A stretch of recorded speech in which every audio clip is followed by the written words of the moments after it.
All right, folks, thank you for joining us. This is No Soundbites Allowed. We're going to be with you in just a moment. Technology is acting up for a second here, and we're going to be going right to you in just a few moments. So, hello, everyone, and thank you for joining us. This is No Soundbites Allowed. I am your host, Michael Voss, Dragon of the Southern Tier, and I am happy to be here with you on Sunday at 2:30 p.m. Eastern Standard Time, when we get to speak with you, hearing your voice, telling us what you think about the issues that are affecting us all across the globe. It is an expression of our First Amendment right that we share with the world as long as the internet overlords allow. And we are looking forward to talking to you. Hello, Jesse. I see you're here with us already. And everyone you can see, you too can contact us on Facebook, Twitter, YouTube, DLive. You can reach out and leave your voice. And you can also call into the program at 607-242-1582. We look forward to hearing from everyone as we go over many, many things that are going to be interesting. Hello, Mike Belly. It's good to see you as well. All right, folks. So there's so much that we can talk about this week. So many things that we can have as a discussion. Let's go and start with the easy things first.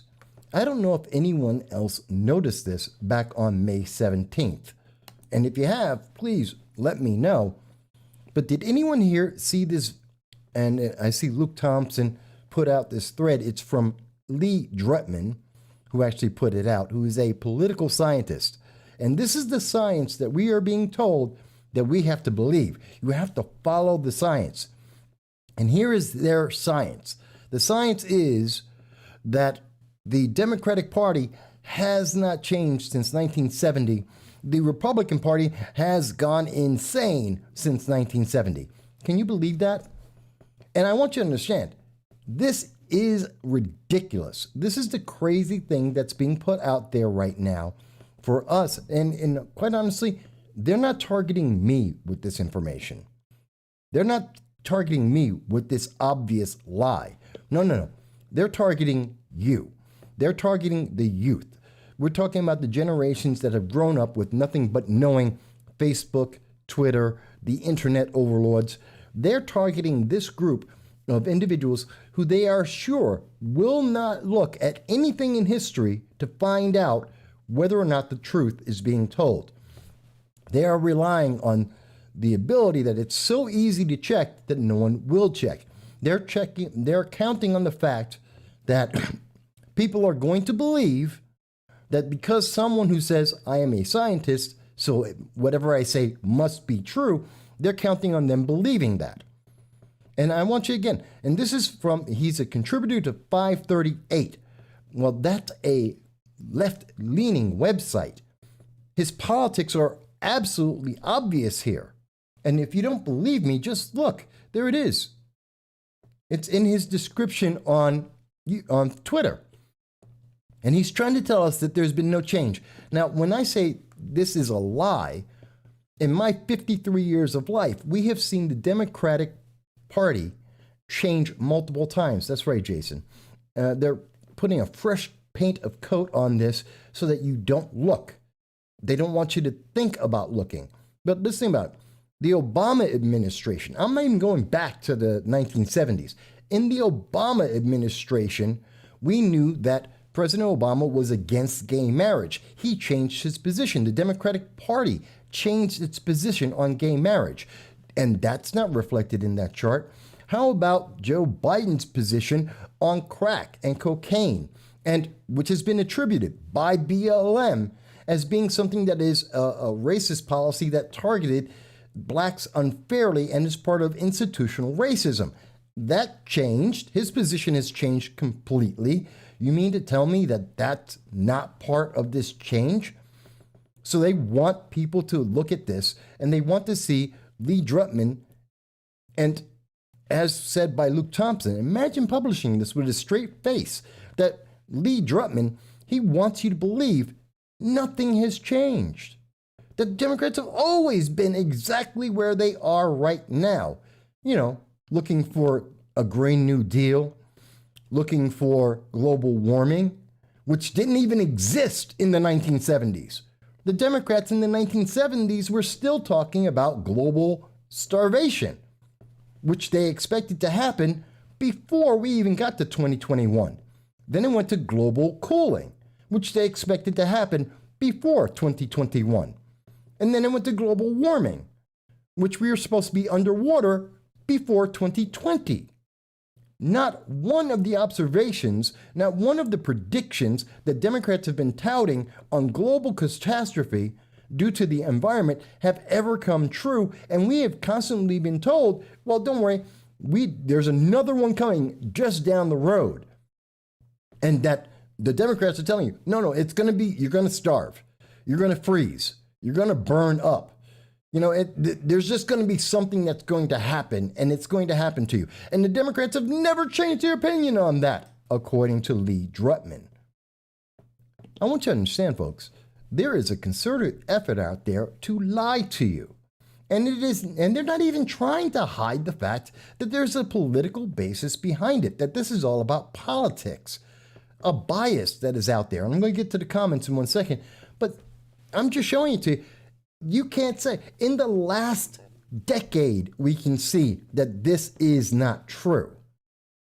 Looking at Democratic politics alone, we know this is not true. And yet they are saying it with a straight face, saying, no, we've always been like this. You just haven't known. And it's the Republicans, it's the conservatives, it's the libertarians. They're all over the place. They don't know what they're talking about. They are trying to change America. And we've been the same, steady. No, that's just a lie. And for those who are younger and watching this program, I want you to understand, you're being lied to, actively lied to. When we see political scientists put out information like this, which is demonstrably false, and I've already proven it, just going over the Obama administration, just going over the basics of the Green New Deal, and the environmental science, just going over the basics. I haven't even gotten into any of the actual details of policy that have changed in the last 40, 50 years. I mean, it's ridiculous. And we see, by the way, hello, Lee. It's good to see you here with us. Lee mentions that if they do look at the truth, they see it through the eyes of the narrative that they want. And that's the key. We are being told a narrative, and I want to ask the question, like we started off the program with, which is very simply, who's running this crazy thing? And by the way, if you're a little bit younger, you probably don't know what that's referencing. That's referencing the Jetsons cartoon, and George Jetson, as he says, who's running this crazy thing? As he's on a treadmill. It's about the future. It's talking about what's going on in the future. What's in control and what's happening in our world. Jesse mentions woke people that are for Biden. Their constituents will believe anything they say, even with proof of their own hypocrisy. Lee mentions, what about the effects of his proposed $800 license to own a gun and its effects on minorities and the poor to legally defend themselves? You know what, Lee? I'm glad you brought that up, because you're actually speaking about H.R. 127, introduced by Representative Sheila Jackson Lee, which we have covered extensively. You can go to YouTube, and you can check out HR 127 on the No Soundbites Allowed site, and you will see that we've covered that extensively. And yes, gun control, in particular, HR 127, targets women, minorities, and the poor, and denies them the right to be able to defend themselves. It denies women to protect themselves against people who might try to rape them, who might try to sexually assault them. Yes, it does. It is meant to be cost prohibitive, to deny you, the American people, the ability to defend yourself, while those elites, we're talking about Kamala Harris, Joe Biden, Nancy Pelosi, Alexandria Ocasio-Cortez, while they run around with more security and more guns than some towns. I mean, it's crazy, the firepower that they have at their disposal to protect them. But you just have to deal with the violence that's going on, like the violence over in St. Louis, as a matter of fact. In St. Louis, And yes, this is Fox News because, well, I just picked them. Usually I go with left-leaning sources, but check this out for yourself. St. Louis's murder rate, already the highest in the United States, soared last year. And the mayor is going to get rid of the police. They're going to defund the police. Can you imagine that? Now, think about this. There are 100 less police in St. Louis, Missouri than there used to be.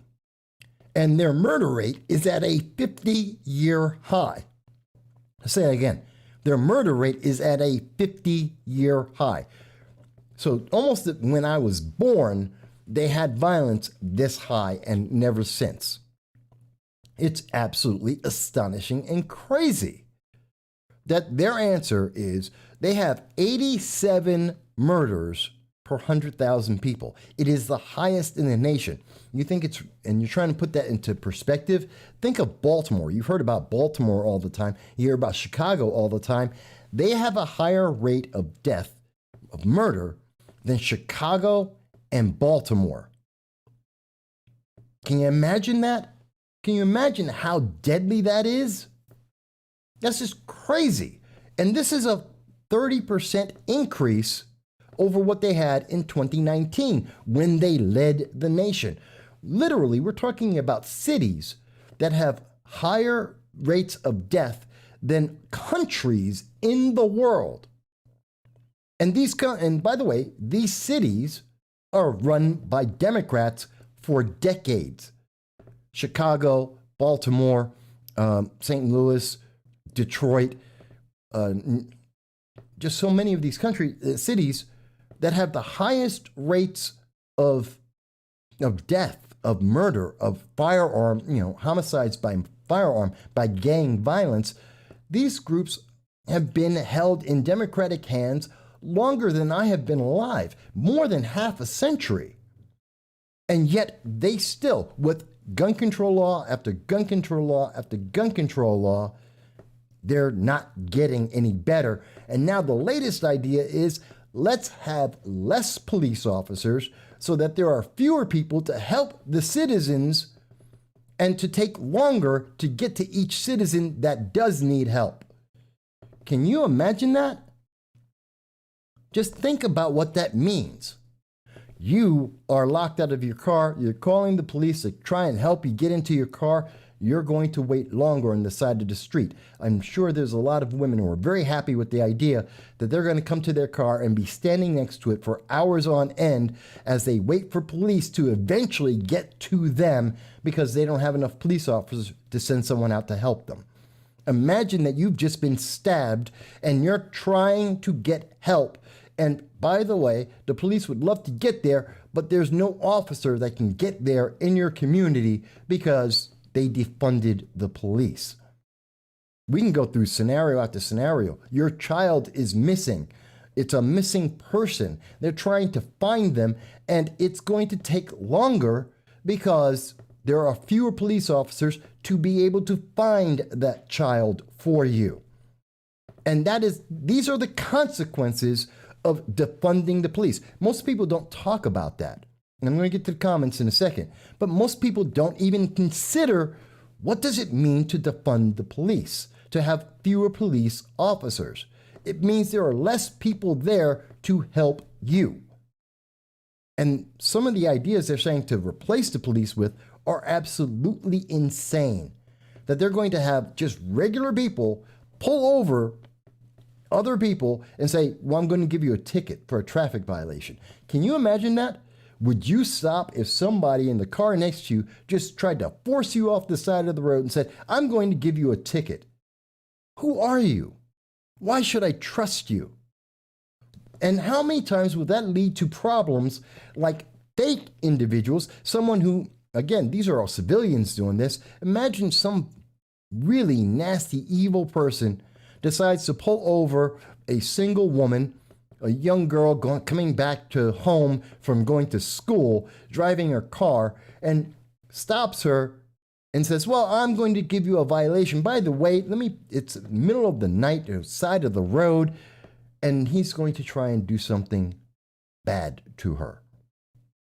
These are some of the consequences that are happening and will happen even more as we have fewer and fewer police in these states. And if you think I am wrong on this, if you think it doesn't make a difference, if you think I'm misunderstanding that, let me again say, St. Louis has a 50-year high murder rate, the worst in the nation, higher than in 2019 when they had 100 more officers. And I can say that over and over again in every single city, everywhere in the nation that we have seen them defund the police. Minneapolis has now tried to reverse. They lost 200 officers. They're trying to hire them back because the crime has gotten that bad. It's insane. And they're doing this just like they were doing with the chart. They're lying to you. Oh, this is the best thing for you. We will have less police officers. We won't tell you what the consequences are. Don't worry. We've always believed this. This has always been our idea, and it's always been a good idea. Until you think about it for about 5 seconds into the future and think of what the consequences are, which they will not tell you. Let me get back to some of the comments here. And I thank everyone for commenting. So Lee mentioned kind of sounds like a new Jim Crow from the Democrats again. Yeah, it does, kind of. And Jesse goes, don't go to St. Louis, Jesse mentions. Lee mentions that the one that is insane, look at Columbus, Ohio lately and the level of violence. And again, every single city I have yet to see, and I do ask if there is a Democrat, a progressive, a democratic socialist, especially from Ithaca, if you are out there and you can point to any evidence, I'm asking them, please, if I have missed this in Google, if there's an article that somewhere that exists somewhere that I have not seen touted in the news, because I guarantee you, if any city were able to defund its police and successfully lower the amount of violence and crime, we would see that plastered across the national media and everyone would know about it. You would, no matter how much you hate politics, you'd know about this because they would be putting it out there and they'd be touting it saying, hey, this is a great idea. And I have yet to see a single city where they have defunded the police, which has always resulted in fewer police in every single example, and I have yet to see a place on the face of the earth that has wound up having better, less crime and better protection of the public. It doesn't exist. It is a lie. Who is running this thing? Michael Bollier says, but it's okay for Lovey Warren to have guns in her home. Yes, and I talked about that. Again, go to YouTube and you can see the article we did on this yesterday, a video we did on it. Yeah, Lovey Warren, the mayor, for those who don't know, Lovey Warren is the mayor of Rochester. And she just had her husband, who she is somewhat estranged from, but yet lives in the same house with him, with their daughter. They live in the same house. They have a daughter, and he was just arrested because of a 7-month investigation that had nothing to do with him. But they found out about him 3 months into the investigation of a massive drug ring, cocaine, in Rochester. He came into the investigation being done by the Rochester police. They then got the state police involved to make sure that it was impartial and not partisan. And after 3 months of following him, wiretaps and checking an investigation, they arrest him. He has 2 ounces of cocaine on him, 31 grams, and which is for distribution. And then they also find on him an illegal handgun and an illegal semi-automatic rifle. By the way, pay attention to the news. They called it a semi-automatic rifle. He's a black man who is married to a Democratic official in a Democratic state. They called it a semi-automatic rifle. If you or I get arrested or they come in for a red flag action, they're going to call it an assault weapon. Notice, They call it an assault weapon when they want to attack someone or they want to attack the Second Amendment, but they call it a semi-automatic rifle when it's one of their own people that they're trying to protect. And we went into that in great detail yesterday. So we do advise, check out that video. You'll see it on the site.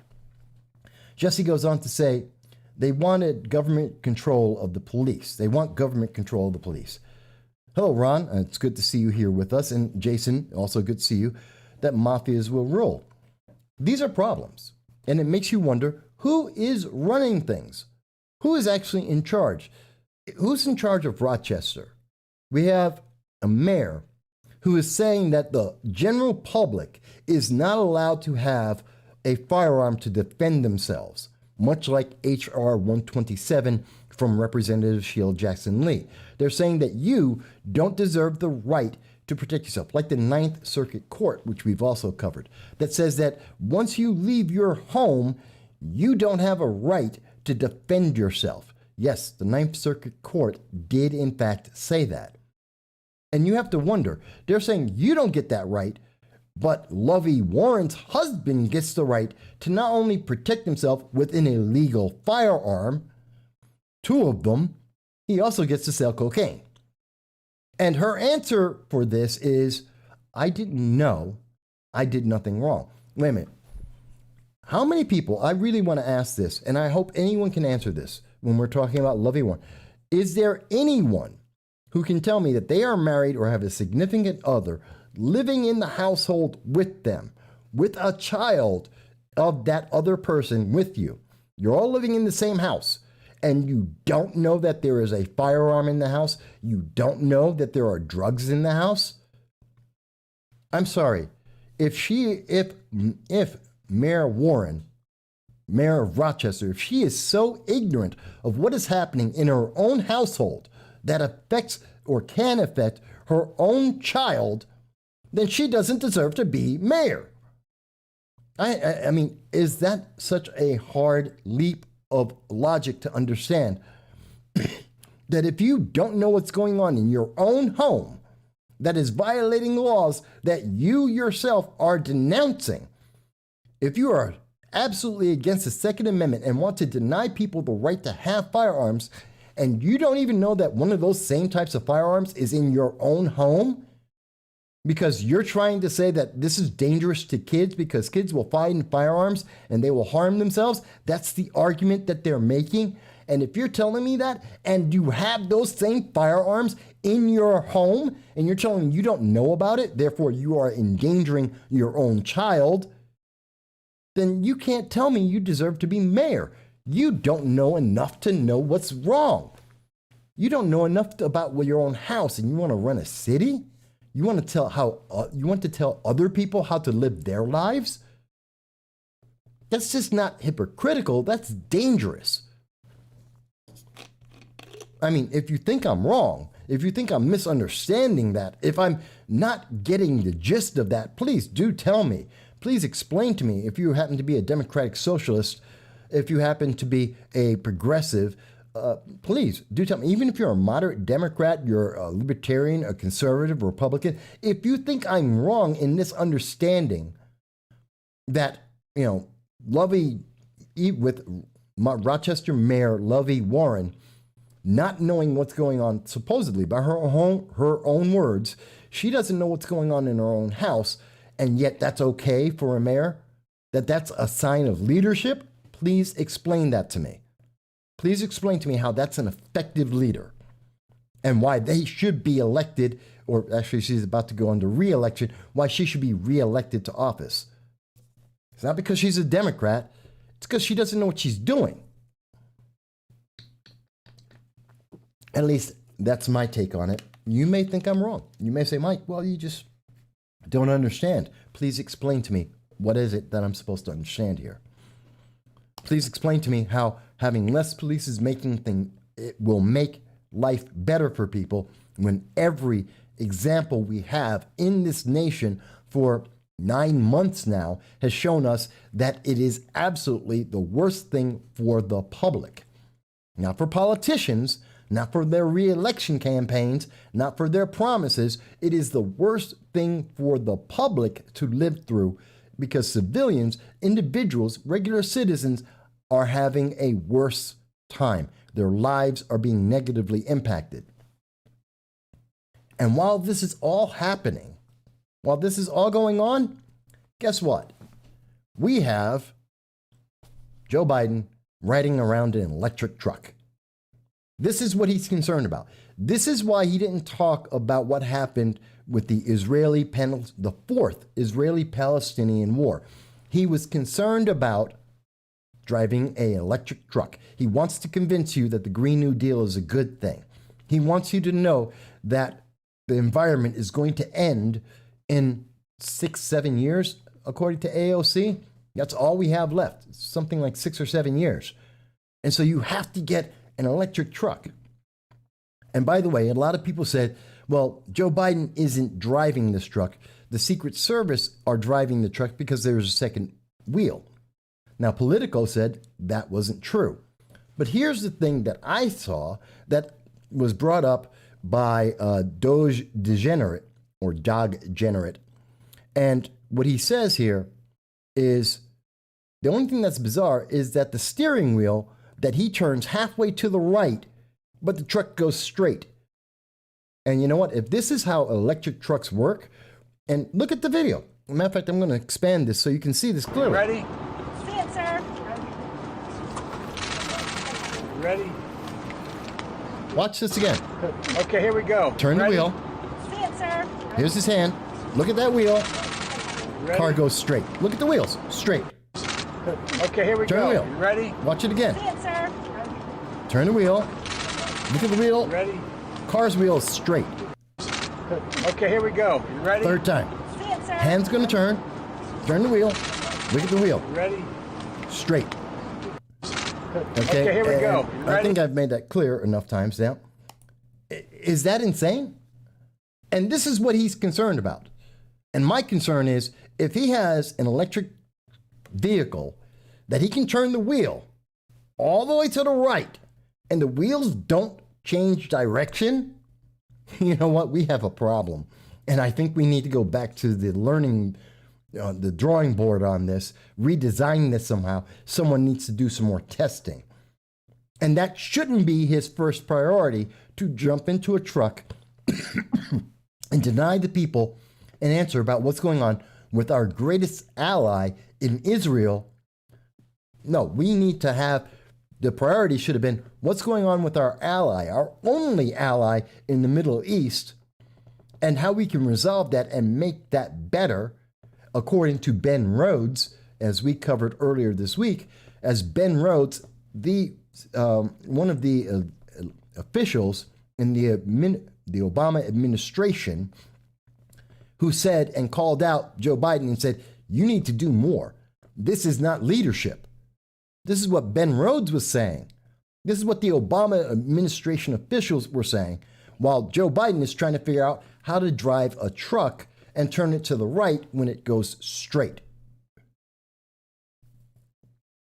Jesse mentions that until China gets on board with emissions, all efforts are futile. China has the largest carbon footprint in the world. Lee mentions that it's the new DNC model, that it doesn't change in reality. Yeah, there you go. That's the straight line that Luke was talking about. Lee Drutman was talking about. There's that straight line. That's Democrats driving in a straight line, even though they're turning to the right, even though the vehicle's trying to change direction. They go in a straight line. Just doesn't change because they can't drive, because they can't lead. And you may say, Mike, you're just being unfair. I think the media is being unfair when they are misrepresenting facts to you. When they are showing you, they're telling you everything is fine, everything is normal. And yet, when we watch the video from C-SPAN, C-SPAN's about as neutral as you're going to find, and you watch the evidence, and they tell you nothing's happening here. You're just mistaken. You're just a conspiracy theorist. I'm sorry, you got to see that as well as I did. You saw the video from C-SPAN. Tell me, did you see the wheel turn? Did you see the wheel on the truck turn? It tells you something. You are being deceived. And it makes us wonder, who is running this thing? I'm saying that a lot. That's the theme of the show today. Who's running this thing? Who's trying to put this in our way? Because they are deceiving us. They are hiding things from us.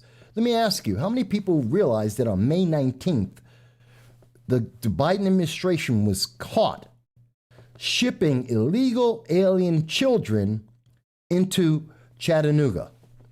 That they were illegally, in the middle of the night, shipping children from the southern border into other states in Tennessee without telling the public, without telling elected officials in Tennessee, so that they could reduce the number of kids in the hotels and in the cages in the southern border. All part of the message that they are trying to tell you. Remember when Biden said, when he had his press conference, and he said, no, I'm not going to let the press to the southern border until we fix it. Once we get it under control, then we'll let the press come in. In other words, when they don't have the kids in cages anymore, then they're going to let the press come in and say, what crisis? The crisis is over. There are no kids in cages anymore, or there'll be 2 or 3. And what they're not going to tell you is the news that I just showed you, which is from WRCB-TV. This is NBC. It's an NBC affiliate. And the NBC affiliate on May 19th at 2:31 p.m. was showing evidence that they had video of planes, multiple planes that are shipping in children. The video obtained by Channel 3 shows children who appear to be in their early teens carrying matching bags. The children were then boarded on buses which were staged on the runway. 2 of the 4 buses seen in the video are owned by Coast to Coast Tours of East Point, Georgia. And those buses were dispatched to Chattanooga as part of a contract with the United States Department of Defense. They are shipping kids across this nation without telling you. This was not national news. No one's talking about it. Everyone let it go. It's, oops, that just happened. And no one's saying, why is the Biden administration shipping children in the middle of the night across the country and just spreading them throughout the nation? By the way, many of these kids have COVID. That is a fact. We know this. Is that supposed to be a conspiracy theory? Is NBC News wrong? Did NBC News lie? Did they doctor the video of showing children being shipped in the middle of the night and being distributed across our nation? All of them illegal alien children that shouldn't have been in this nation in the first place? The children who have been abused by their parents on the say-so, on the recommendation of the Biden administration saying our border is wide open, send your kids, we'll take care of them. I don't know. Am I misunderstanding it? Or let me ask you, did anyone else hear that news? Did you see that on the nightly news locally, wherever you are in the United States or around the world? Were you told that they were shipping illegal alien children that were in cages in the border to other parts of the country in the Midwest? Were you being told that? Because I don't think you were. Matter of fact, I know you aren't. Going back to the comments, I see that Jesse mentioned Sky News Australia is the channel I watch.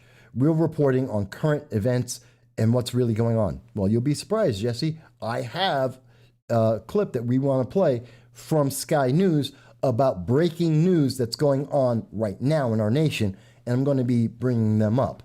They are one of the many sources that I use here. Jesse also goes on, why aren't the parents held responsible? If this was any of us, CPS would hand you your buttocks.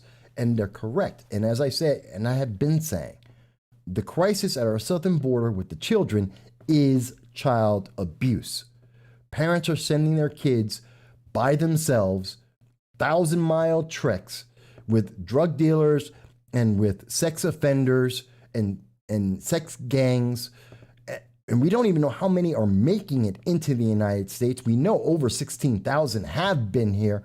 We know that we expect to have 1.1 million illegal aliens enter this nation this year, the highest in record for a couple decades. And it's insane that we don't know what's going on. And we're not saying, stop sending your kids, it's child abuse. Where are the Democrats that are screaming about the child abuse like Lovey Warren, Rochester mayor, saying it's child abuse to have a firearm in your home, but won't say it's child abuse to send your kid 1,000 miles with a bunch of potentially rapists and sex abusers to enter our nation, and we're going to hide that kid and we're going to ship that kid like a packing crate across the middle of the night into different parts of the country so you'll never see that kid again. We don't even know where they are. They just get lost in the system. That is child abuse, and that is a problem, and we should call that out. And if there is anyone that disagrees with me, please, I don't care if you're a Republican, conservative, a libertarian, a Democrat, a democratic socialist, please, if you think I'm wrong, if you don't think this is child abuse, please call into the show, 607-242-1582. The phone is on. You can call in and please explain to me how this is not child abuse.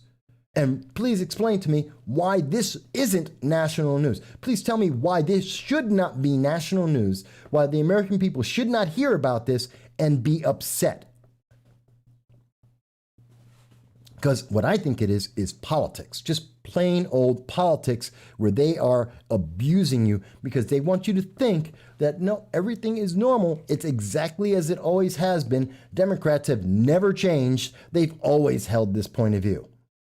That they always thought we should have an open border. That they always thought that children should be sent on 1,000-mile treks by themselves to try and make it into the United States, as we see dozens of them being lost in the desert by themselves. God knows how many die. And we're going to ship them in the middle of the night like a package on UPS. And we're going to just lose them in the middle of the nation. Because Democrats have always done that, right? Right? I mean, actually, I'm trying to stick up for the Democrats. I'm telling you, that's not something they've always done. And most Democrats I know do not agree with that. They think that's wrong. They would think that that's child abuse. They think that that should be national news, and we should have a discussion about that, and our leaders shouldn't be doing this. But, maybe I misunderstand. Maybe that's always what was the plan in the Democratic Party. Maybe because I've been a Republican and conservative all my life, that I just never knew that. Maybe they always wanted to have children being under child abuse, the worst forms of child abuse. I'd like to imagine that our Democratic Party is better than that, but they're telling me they're not. And they're hiding the evidence from you. They're hiding the evidence from you, the public, and they try their best to deny you the opportunity to know anything about it. Some of the other comments. Lee mentions that the other thing that is that what damage do all these cargo vessels create versus the domestic production would be. Environmentalists never show what the benefits that might contain, especially with our environmental enforcement versus Chinese pollution control. Well, it is a fact, documented for many, many years. China and India have been the largest polluters of, all forms of pollution, not just greenhouse gases, but all forms of pollution for the last roughly decade or so. And we know for a fact that no nation has reduced greenhouse gases more than the United States for many years now, for at least half a decade now. And we know for a fact that the United States has reduced more greenhouse gases and more of the things that the environmentalists are worried about than multiple countries put together. In fact, you would have to put all of Europe plus England, Great Britain, put them all together to equal the amount of reduction that the United States does by itself in any given year.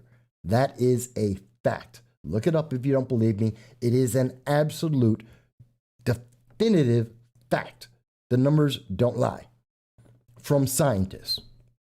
So you can look it up for yourself. It is a fact. The United States leads the rest of the world. The next closest nation, which is Great Britain, is 1/6 the amount of reduction that the United States does.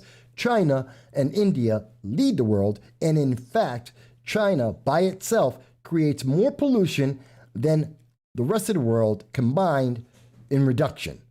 They're putting out net extra pollution, and that's without including India. So the environmentalists are really pissed off at the wrong country. They're so upset about America saying we're not doing enough when we lead the world, but they're not saying anything about China, which is not surprising because the same our leaders right now, the people in charge, Joe Biden, supposedly in charge, he's not saying anything about China on genocide. So why would I expect him to say something as simple as stop polluting the world? I don't know. And I know that Jesse mentions that the parents of the children that are being subjected to this child abuse of being sent by themselves into the United States, that they should be charged for humanitarian reasons, and I agree with you. And where's the UN with all of their comments saying, hey, this should go, that we should charge these countries, that Honduras, Guatemala, all the countries around the world, because they're not just South American nations, they all should be punished. These parents should be punished for abusing their children this horribly. But you won't hear any Democrats say that. I've never heard AOC say that. I've never heard Kamala Harris say that. And in fact, Kamala Harris is the one who should be saying it because she's the one who's supposed to be in charge of our southern border. By the way, let me ask you, have you seen Kamala Harris in the southern border? It's been more than 44 days. Has anyone ever heard about her going there? Forget about taking a picture. Have you even heard that she has taken a trip to our southern border, anywhere on the southern border? She hasn't even taken a trip to California. And that's supposed to be the person who's running the operation on our southern border, telling us it's not a crisis as they ship the kids away. What's she waiting for? All the kids to be shipped out to the Midwest so that when she shows up, she can have a press conference and go, look, the cages are empty. I don't know what kids you're talking about. All the evidence from all of the members of Congress that went down to the southern border and took pictures, like Ted Cruz, showing video, live stream video, showing the kids packed like sardines with that space wrap, the aluminum foil space wrap around them, stacked on top of each other with COVID. That video that we've shown you here, the videos of members of Congress showing you as people are running under the bridges into the United States and being released into the nation immediately, even if they have COVID. None of that exists because Kamala's going to have a picture that's going to say, see, it's all empty. And won't tell you that they ship these kids around in the middle of the night. Mike says, it's not about the environment, it's about control. And I agree. It is about control. And they are trying to control the message. They get Greta, they put her out there. Notice how often they love to put kids out that are under 18 so that you cannot say anything about them. Children who are not experts at anything because they're children who have been programmed to say a certain line, and they put them in front of you and say, well, here's that kid saying that. Don't you feel something? Aren't you moved? You're an inhuman monster if you're not moved by this child telling you to do what we say politically. It's a manipulation. Now, you can tell me, Mike, I don't agree with that, and that's perfectly fine. If you want to tell me how it's not, I'm all ears. This is not a one-way conversation. You can see Jesse, Michael, Lee, anyone is welcome to speak on these comments, and you can say, Mike, I don't agree. Here's why. You can call into 607-242-1582, and I look forward to hearing you tell me, why am I wrong? Actually, you can call in and say you think I'm right as well, but the line is open. Anyone in the world can type in or to write. As long as the internet overlords allow, as long as you're not in North Korea where the suppression of freedom is so high, if you're in China where the suppression of freedom is so high that the internet overlords working with those oppressive governments deny people the ability to see a show like this or to make a comment.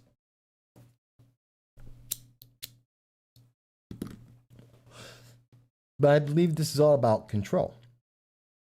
I mean, how else would you explain something that I'm about to show you right here? Did you hear about this? And I know some people have heard about it. There's the Nord Stream 2 pipeline. Now, let's remember pipelines. Do you remember that I think it was day 2 of the Biden administration when he rescinded an executive order and stopped the XL pipeline, a pipeline from Canada, our ally, going into the United States to provide us with more energy so we would be energy independent of the Middle East and even create so much natural gas coming into the United States that we would be able to ship it out to our allies around the world and help them with their power needs. And he said that was bad for greenhouse gases. It would be bad for the environment. And he stopped it, lied, and went back, broke a promise that he made to the Pipe Fitters Union and fired 11,000 people instantly increased the unemployment rate by 11,000 people. And he said he was doing this for the good of the planet. He also told us when he had, it was Secretary of State Anthony Blinken, who the Biden administration took on. In his confirmation, he said, I am determined to do whatever we can do to prevent the pipeline completion. This was something that also Biden administration promised us. They promised that they would not have these pipelines just like the XL pipeline because it was bad for the environment. And here it is that the Biden administration is now trying to help Russia by creating a pipeline that will hurt the Ukraine, that will hurt Europe, and will only help Russia. And obviously, if the pipeline in the United States is bad, the pipeline going to with Russia is just as bad for the environment. Unless I'm misunderstanding something. Please explain if I'm wrong. Jesse mentions, look what happened to gas prices. They went through the roof. That's right. As well as unemployment going up. And Jesse goes on that he, being Biden, will never fulfill any promises where Trump came through on almost all of his campaign promises. Ann mentions, and hello, Ann, it's good to see you. Ann says, Biden's hypocrisy on Nord Stream is absolutely vile. I really believe he is the worst president we have ever had. He's well on his way. But, he's not tweeting mean things. Some people want to have a beer with him. Some people. I don't. But some people do. Because, everyone likes the doddering granddad. Which may be great if he's your granddad, but, I have a problem with a guy who takes, showers with his 17-year-old daughter, as I recall. That's just, I'm sorry, I'm creeped out. I'm just creeped out. But let me look at this from the point of view of the left. If you believe in the Green New Deal, if you're one of AOC's supporters, you're one of those democratic socialists like the socialists of Ithaca who believe in violence, and you also believe in the Green New Deal, you believe that the environment is going to be destroyed and that in less than a decade, we are all going to die because of the environment changing. This is the message that they are putting out there. And so you believe we have to go to electric, which is obviously powered by coal, but whatever. But you believe that we have to get to clean energy. And you want to make sure that we have less gas, natural gas being used, less oil being used in the United States. If that's what you believe, and you support that we had to shut down the XL pipeline, even though it helped to destroy our relationship with our ally, Canada, even though it denied us jobs, even though it increased the cost of goods in the United States demonstrably because of this, then how can you sit there and say Joe Biden's doing a great job as he is doing the exact opposite for a nation, Russia, that hates the United States and increases the net global warming gases? How can Democrats say Nord Stream is good, XL pipeline is bad? Please explain this to me. The progressives out there, the socialists out there, please explain this to me and let me understand how it's okay for Russia to increase the greenhouse gases, but it's bad for the United States. Either it's all bad or it's all good, but how can it be both? I don't get it.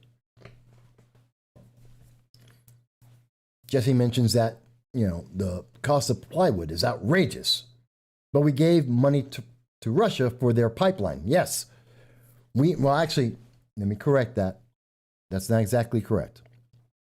What we have is there are supposed to be sanctions that are going to be enforced against Nord Stream. Nord Stream, both the company and their CEO, are sanctionable. We have sanctions against Russia for the very thing they're doing, which is building this pipeline.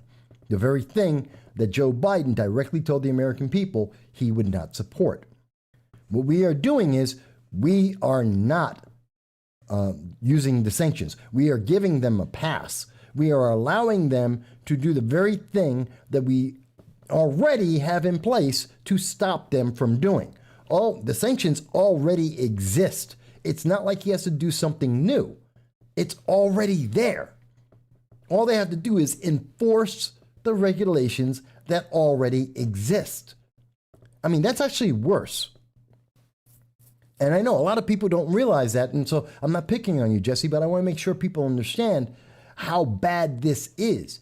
The sanctions already exist. It's not like you have to create something new. It's not like you have to get something passed that's going to be rejected by Republicans or conservatives or other Democrats. It's not like this is already there. This is a policy that already exists. All we have to do is go by the rules and regulations that already are in place. You don't have to do anything new. And that's the problem. We won't even follow the laws that exist, which is a trend in, it appears, the Biden-Kamala Harris administration. We don't enforce our borders. We don't enforce COVID regulations on illegal aliens.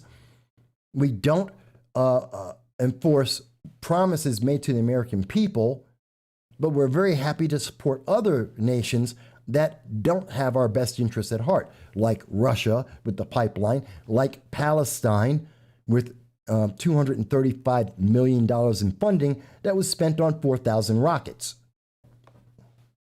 And again, for anyone who missed that, we went through that last week and in a couple of videos since, but we detailed to you and showed you that yes, the United States, April 7th, funded Palestine with $235 million, $85 million of that in cash. They turned around and bought rockets from Syria, from Iran, and then they shot 4,000 rockets at innocent civilians. What is going on? Who is running this? Because you got to wonder, who's in charge of all this stuff? This is bizarre. I don't care if you are a socialist. They are going back on the socialist promises they made. They're telling you one thing and they're doing something entirely different. They are reversing position in flip-flops. I don't know how you keep up with this. Green energy, we have to make sure that there's less greenhouse gases in the world. Don't talk to China. Don't worry about China, even though they pollute more than we can reduce, more than the world reduces. China is polluting more. Don't talk about that. We can't have a pipeline in America to increase the amount of technology that reduces our energy needs and reduces the overall pollution in the world. But no. We can let Russia create as much pollution as they want. And we will help them. Does this make any sense? We want more Middle East peace than Orange Man was able to do, and we're going to get there by ignoring our allies, and we're going to arm our enemies. And by the way, we're also planning to give more money. We are going to give money to Iran, the world-recognized global leader of terror, and we're going to give them money, just like we did in 2015 when John Kerry, a man very questionably may be a treasonous traitor of the United States, who told us that when we did give Iran over $150 billion, that at least some of that money was going to be used to fund global terror. And what do you know? Right after we gave them the money, global terror went up. So tell me, folks, and if you think I have misunderstood, if you think I'm not quoting the correct sources, which I am happy to provide to you, that we have provided on this program for years now, we will be happy to provide that to you.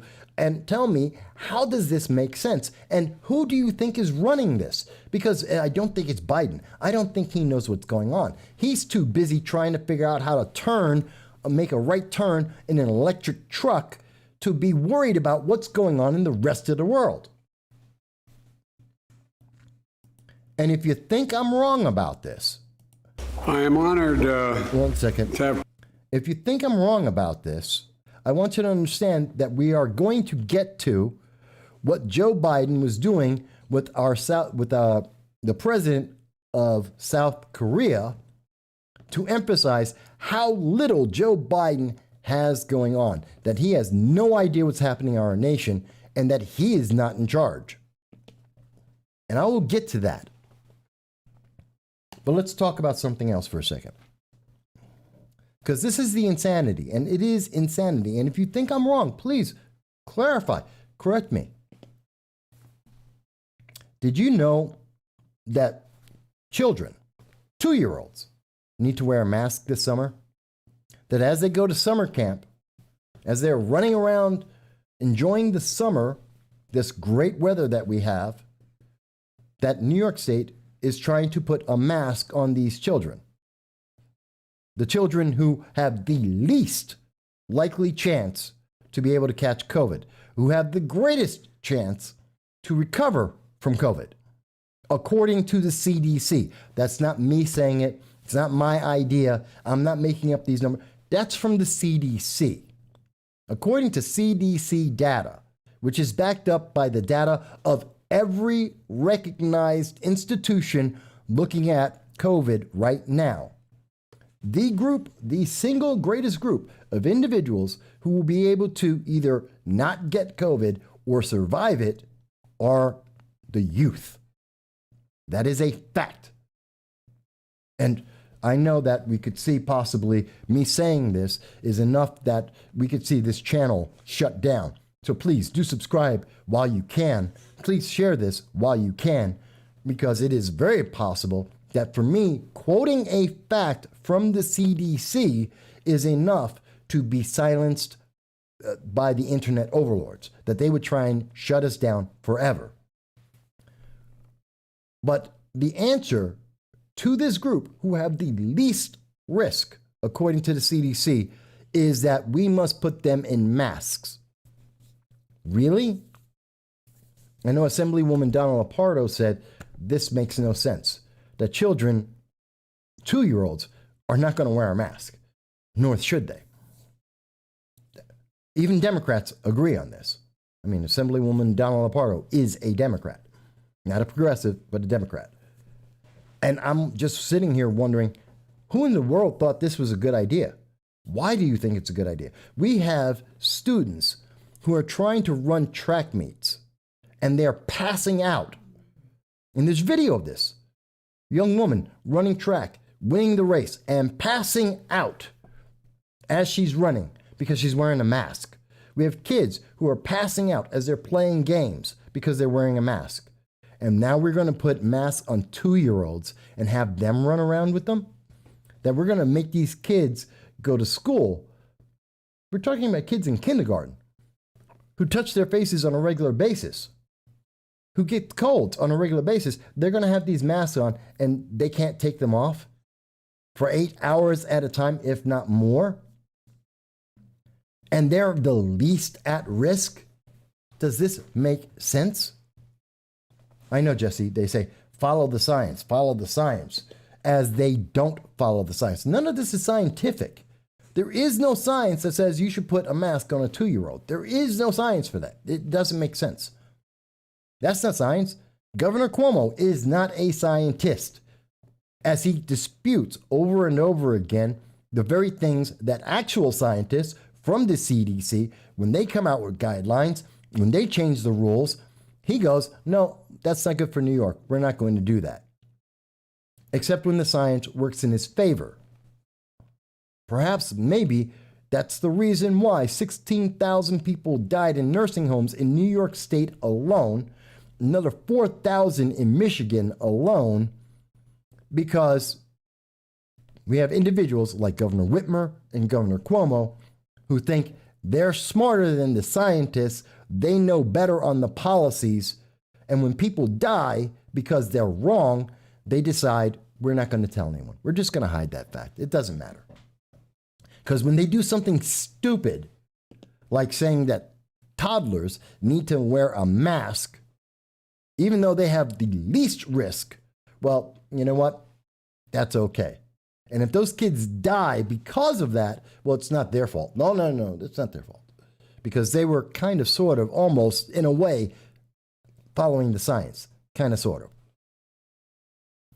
And if you think I'm wrong, please, you keep hearing me say this, call in. I'm spending the show, I'm begging people from the far left, the progressives, the socialists, actually anyone, if you think the information I am presenting to you is wrong, that it doesn't make sense, please tell me how I am misunderstanding this. Please explain to the rest of the country and the rest of the world that are watching this. We do have viewers from around the world, Great Britain, Germany, Canada, Peru, Mexico, India. Explain to them how we're wrong. Explain how this is the best thing we could possibly do, because I can't see it. Anne mentions that, are the mask rules for kids driven by the teachers' union lobby? Essentially, it's, we have unions making the rules, not scientists. We have unions. We have political factions that are making rules that our country is supposed to follow, that our state is supposed to follow. And all of these politicians who are telling us, oh, we need to make this social experiment. They are experimenting on you. Let's see what happens when we have a society and we remove the police. Will that increase or decrease crime? Let's find out. By the way, it's not going to affect the rich people who are conducting this test, the powerful people in politics who are conducting this test, because they have security. They have walls around their community. They have guards at their community. They have guards walking them everywhere they go. They're going to be safe. They're not worried about it. They're paying, like Alexandria Ocasio-Cortez, they're paying $15,000 a month for rent to be secure and isolated from you. You, on the other hand, have to try and live a life with no police and high crime and see what happens. That is abusive. That is a problem. It's your children that are going to go running around with masks on because they're toddlers, not their kids. They wouldn't do it for themselves. Before the mask mandates were changed, they were having events where they'd go and they'd say, hey, I'm wearing a mask. See, I'm talking to the press. I'm having a mask. Oh, the press is not here anymore. Take the mask off. And they would huddle together and have conversations, not realizing that there was still at least one camera on them. We've seen that video, folks. We've seen all those videos over and over again. Governor Newsom going out to have dinner and have parties that are larger than the number. Parties, one, something that he denied the average person in California the ability to do, he went out and had a party. He had more people at the party than you were allowed to have in your home in California. You were limited to 10 people in California. He had 25 people at his dinner party. No one wore a mask. You have to wear a mask if you go outside. We have watched governor after governor, elected official after elected official, breaking the law. Nancy Pelosi, in the height of the COVID pandemic, was going and getting her hair taken care of when no one else in that city could do so. Think about what they are doing, folks. They are lying. They are abusing you. And it makes you wonder, who is running this? Because I can tell you who I think is supposed to be running this. That would be you and me. That's the American people. We're supposed to be in charge. We're supposed to tell them what they can and cannot do. What we are watching is that they have a set of rules for them, and they have a set of rules for us, and we don't get to talk about it. We don't get to think about it. Our opinion is unnecessary for what they want to do as they run experiment after experiment on us. You need to get a vaccine. We have no idea what this vaccine is going to do because it's not been tested, but you need to wear that vaccine, and if you're not willing to put it on by yourself, we're going to buy you. And they are buying you. Yes, they are buying you. As we see here from Jeff Russo from WKBW, and you may have heard about this, I'm sure you have already, that Governor Cuomo, like in Ohio, announced that they're going to give a vax and scratch. That's if you get a vaccination, you get a lottery ticket that could be worth up to $5 million. And there's other prizes too. You can get $20. You have a chance of winning something, and that's 1 in 9. The value of the ticket alone is worth $20. Don't you want free money? Don't you, or rather I should say, don't you want more free money? We've had the government give you thousands of dollars to sit in your house and wait for a vaccine, and now that it's here, you have to go get it. And you have to get it. And if the fact that they want you to have a vaccine passport so that you can be recognized as a first or second class citizen, someone who is subservient or not to the government, well, once you get that, if you're not willing to get that, well, you have to get this vaccine. And if you're not going to do it of your own free will, or what you think is your own free will, well, then we're going to pay you. And if we don't pay you and you don't do it, well, then we're going to force you, because that's the way the process goes. They can't buy you off and they can't mislead you. Well, then the only other option is to force you. And that is not a democratic republic. That is not a democracy. That isn't a free system. Let me get back to some of the comments here. And I see that Tracy Lynn says exactly. Thank you, Tracy, for being with us. And by the way, hello, Michelle. I see you there. And I am sorry for your loss, Michelle. I truly am. I saw that the other day.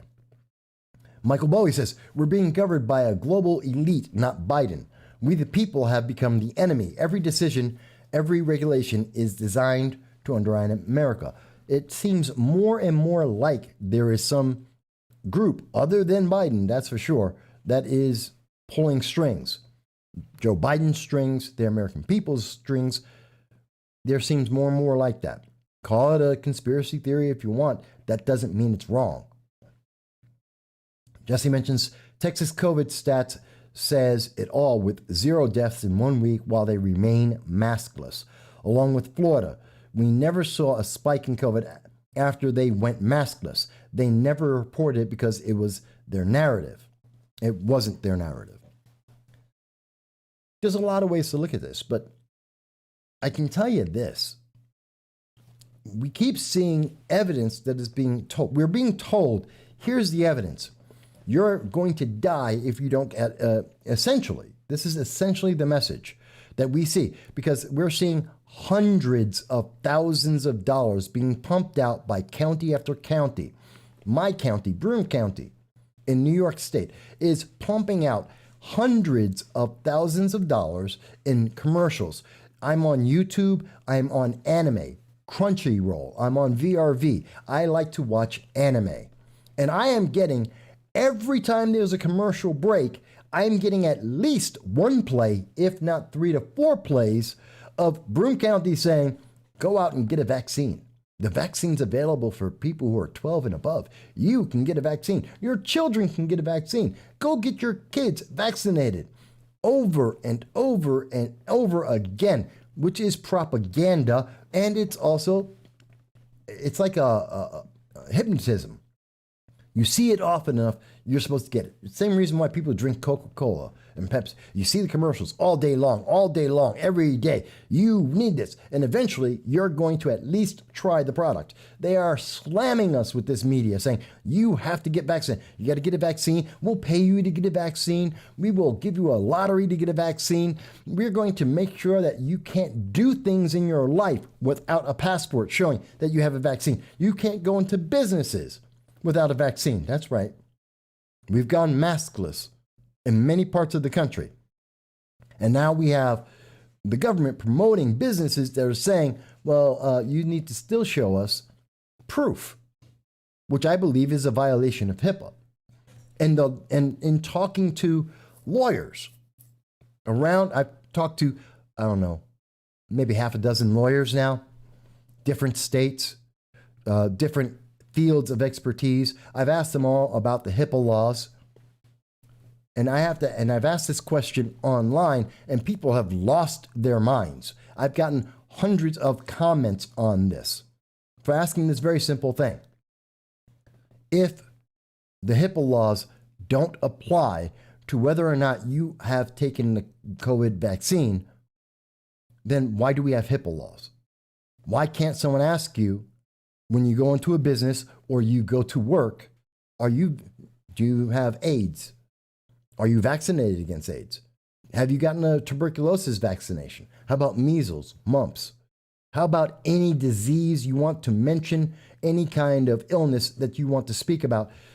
Why don't they get to ask those questions? Why is COVID completely different? And it doesn't matter what the disease is, doesn't matter what the virus is. I hear people say, well, AIDS isn't like COVID. No, it's not, but it's the same medical history. It's still private information. I wouldn't tell you whether I have what my medical history is, period, full stop. There's no reason why anyone needs to know that besides me and whoever I decide to tell. You don't get a right to ask that. You don't get to ask that about me being able to go into a business to use that business. You don't get to do that as part of my job performance. You don't get to do that, period. Then why does COVID have that exception? Great example Jesse brings up, and people locally may know this, but I guarantee you, no matter where you are in the country, even though Broome County is very similar to most of America, it's almost a mirror from most of America. I guarantee you, no matter what county you go to, you will see something very similar to this very next thing, that the rumble ponies are segregating vaccinated people in the crowd. And we know that the county, under Jason Garnar, the county executive, and under the state, under Andrew Cuomo, that they have offered people who get a vaccine to have either discounts and or free opportunities to go to sporting events and to open air events, musical and otherwise. They have been able to give these people a benefit while punishing people who didn't get the vaccine against this. And I want you to understand, consider this. Imagine that you have a pre-existing medical issue. Doesn't matter what it is. I don't care what it is. But that medical pre-existing condition, maybe it's anxiety, maybe it's a problem breathing, prevents you from getting a mask. It also prevents you from getting an injection because maybe you're also allergic. So you can't get the vaccine and you can't wear a mask. But now you must be punished because you're part of the unvaccinated. So you don't get any of the discounts that the vaccinated get. You don't get a vaccine passport, so you can't travel like everyone else can. You don't get to have a job like everyone else had. Tell me, how is that not discriminatory? How is that not discrimination? And for you to be able to do any of those things, you must tell every single one of these businesses, the government, and the public about all of your medical conditions that you don't want them to know about. You get to lose your privacy just so that you can live your life. And this is a good thing.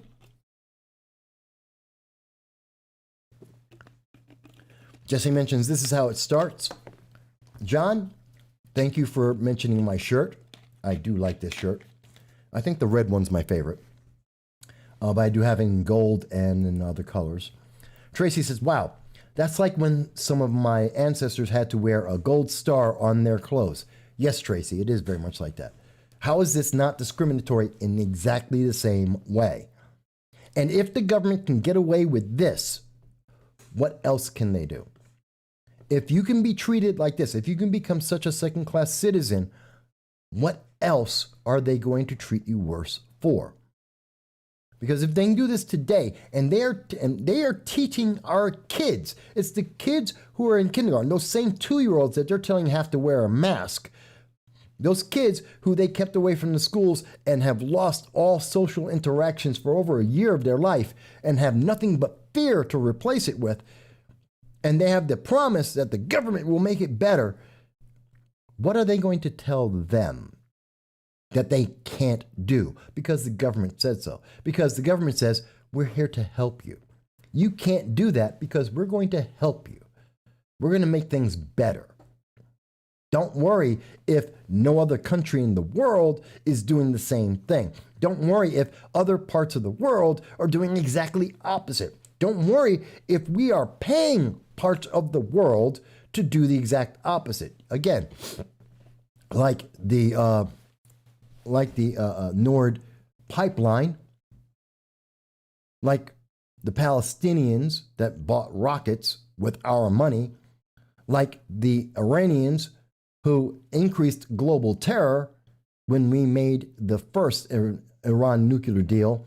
And what they're asking for right now is that we have to give them more money to go back to the same old Iran nuclear deal. They want even more money, which means even more global terror funded by the United States under the Biden administration, just as it was done under the Obama administration. And I know there's lots of people who say, I love Obama. He's great because he's black.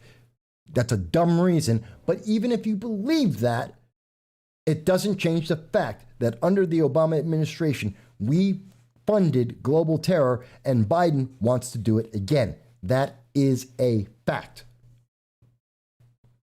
And I'm not saying that because I think so. John Kerry, the Secretary of State under the Obama administration, said that. Because everyone who looks at Middle East politics says that. And I would actually dare you to find some source, even on the left, that will tell you that if we give money to Iran, they won't create more global terror. Please show me that. Alex Grayson. Hey, Alex. It's good to see you. This is new. I haven't seen you before. I thank you for joining us on the show. Alex says, HIPAA laws are in place to protect the sharing of private health information by third parties. Businesses do not operate under HIPAA laws. It is not a HIPAA violation for you to be asked any of these things, and you are 100% within your rights to decline answering. I don't question whether someone has the right. And by the way, when people say, one thing I want to address, Alex, is something that a lot of people gloss over or don't realize, is when you have an authority, when you have the government asking you a question, people overwhelmingly always will do what the government says. They will overwhelmingly always answer the question that the government is asking. Whether they have the right to or not, people will do it because it's the government. It is an authority. Even when they are wrong, even when they are proven wrong, they will do it anyway. And we look at history. Look at recent history. It is constantly the truth, even when they're wrong. You know what? Governor Cuomo has said we should have more masks, even though the CDC said no masks. And we have seen how many people come out and say, I'm going to wear a mask anyway, even though the science says it's absolutely unnecessary. Even though Cuomo has then reversed his position and said, okay, we can take the mask off. And people are still wearing the mask because they kind of think that the government is really saying, and we've heard them say, well, you should have a mask anyway, because the mask is a good thing. We've seen this over and over again, where the government is saying and using its power as a government. It was, I had a big thing about a year ago, and you can see this video, I believe it was a year ago in April, that Broome County Executive Jason Garnar made a decision of his own to say that every other day, the people of Broome County were to be locked in their homes and could not go outside. He called it the Operation Crush COVID. Look it up. You can see the video I have on it. It was last year in April. And the problem here is the government doesn't have that power. It never had that power. The governor doesn't have that power. No one has the power to lock you in your home, to make you lock yourself in your home, and they don't even have the right or the power to say that publicly. And Executive Jason Garnar, who I know and is not a bad man as I have known him, even admitted that he was making an unofficial press conference. Now, that's just stupid. You can't tell me that it's unofficial, but you're having a press conference, officially having a press conference with all the news media, all the trappings of the government from your government offices through all the outlets of the government position you have, using the full power of the government to tell people that they have to be in they have to self-isolate, that they have to be in solitary confinement every other day. And you try and brush it off with the idea, oh, but it's unofficial. This is my decree unofficially. You don't get to do that. That's an abuse of power. I called him out on that a year ago. I say it again. It's unofficial. These are abuses. So when we say, oh, well, you have a right to decline, that's knowing full and well that most people are not going to do it. They're not going to violate the law. They're not going to go against the government. They're going to do whatever they're told. Because that's why we have 99% of the nation are law-abiding citizens. They follow the law.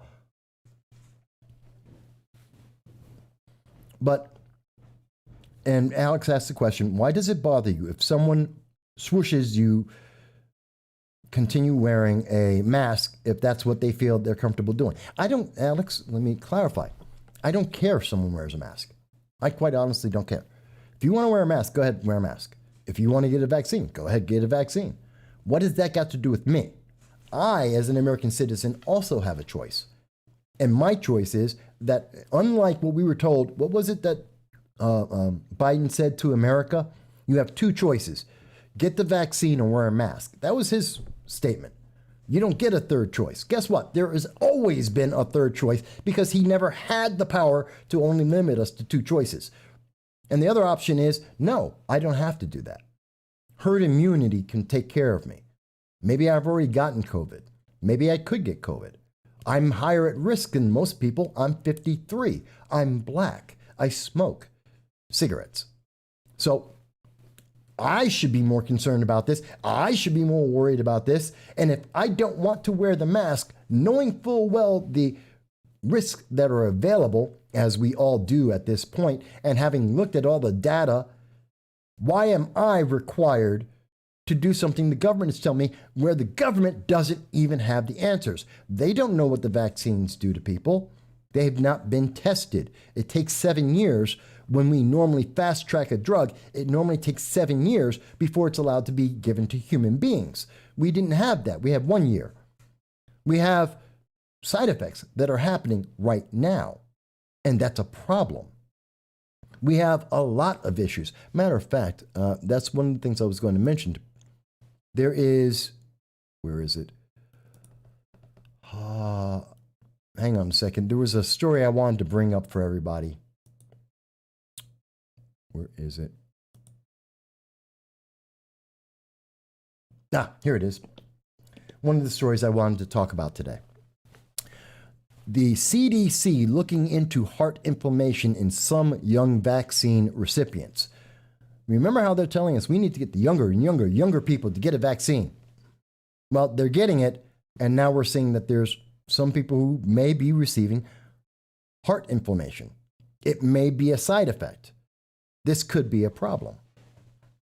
So, again, we're looking at this. Now, if you're telling me, and I want to make sure, so I'm not saying that you must wear a mask or you must get a vaccine. I'm also not telling you that you shouldn't. I'm telling you that you don't have a right to tell me that I have to.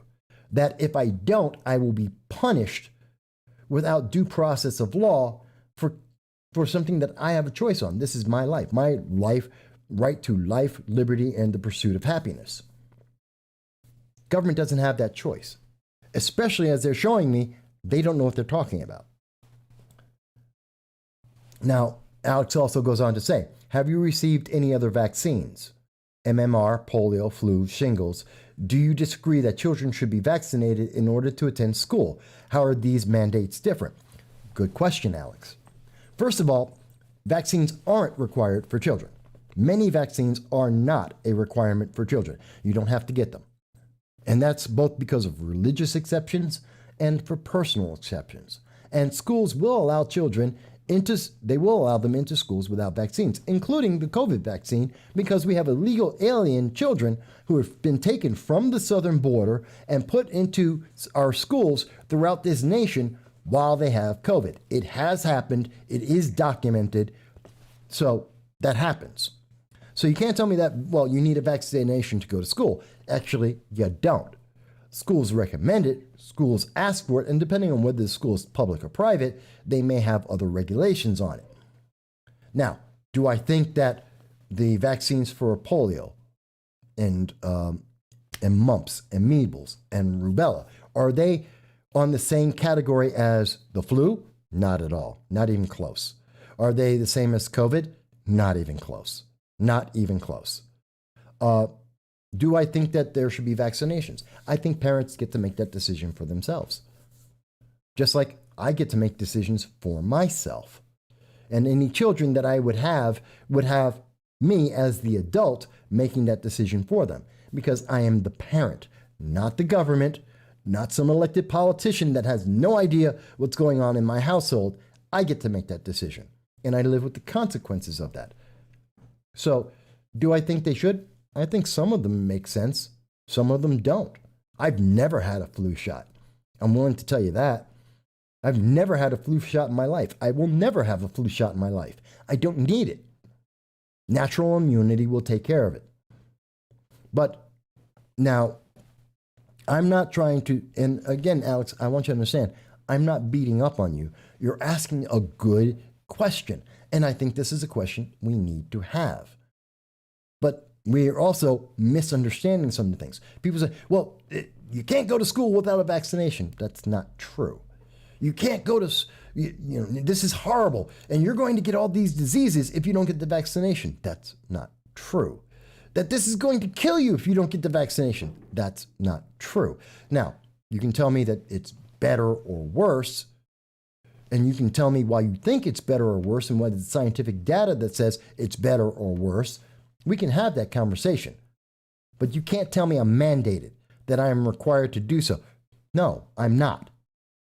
That is not a power of the government.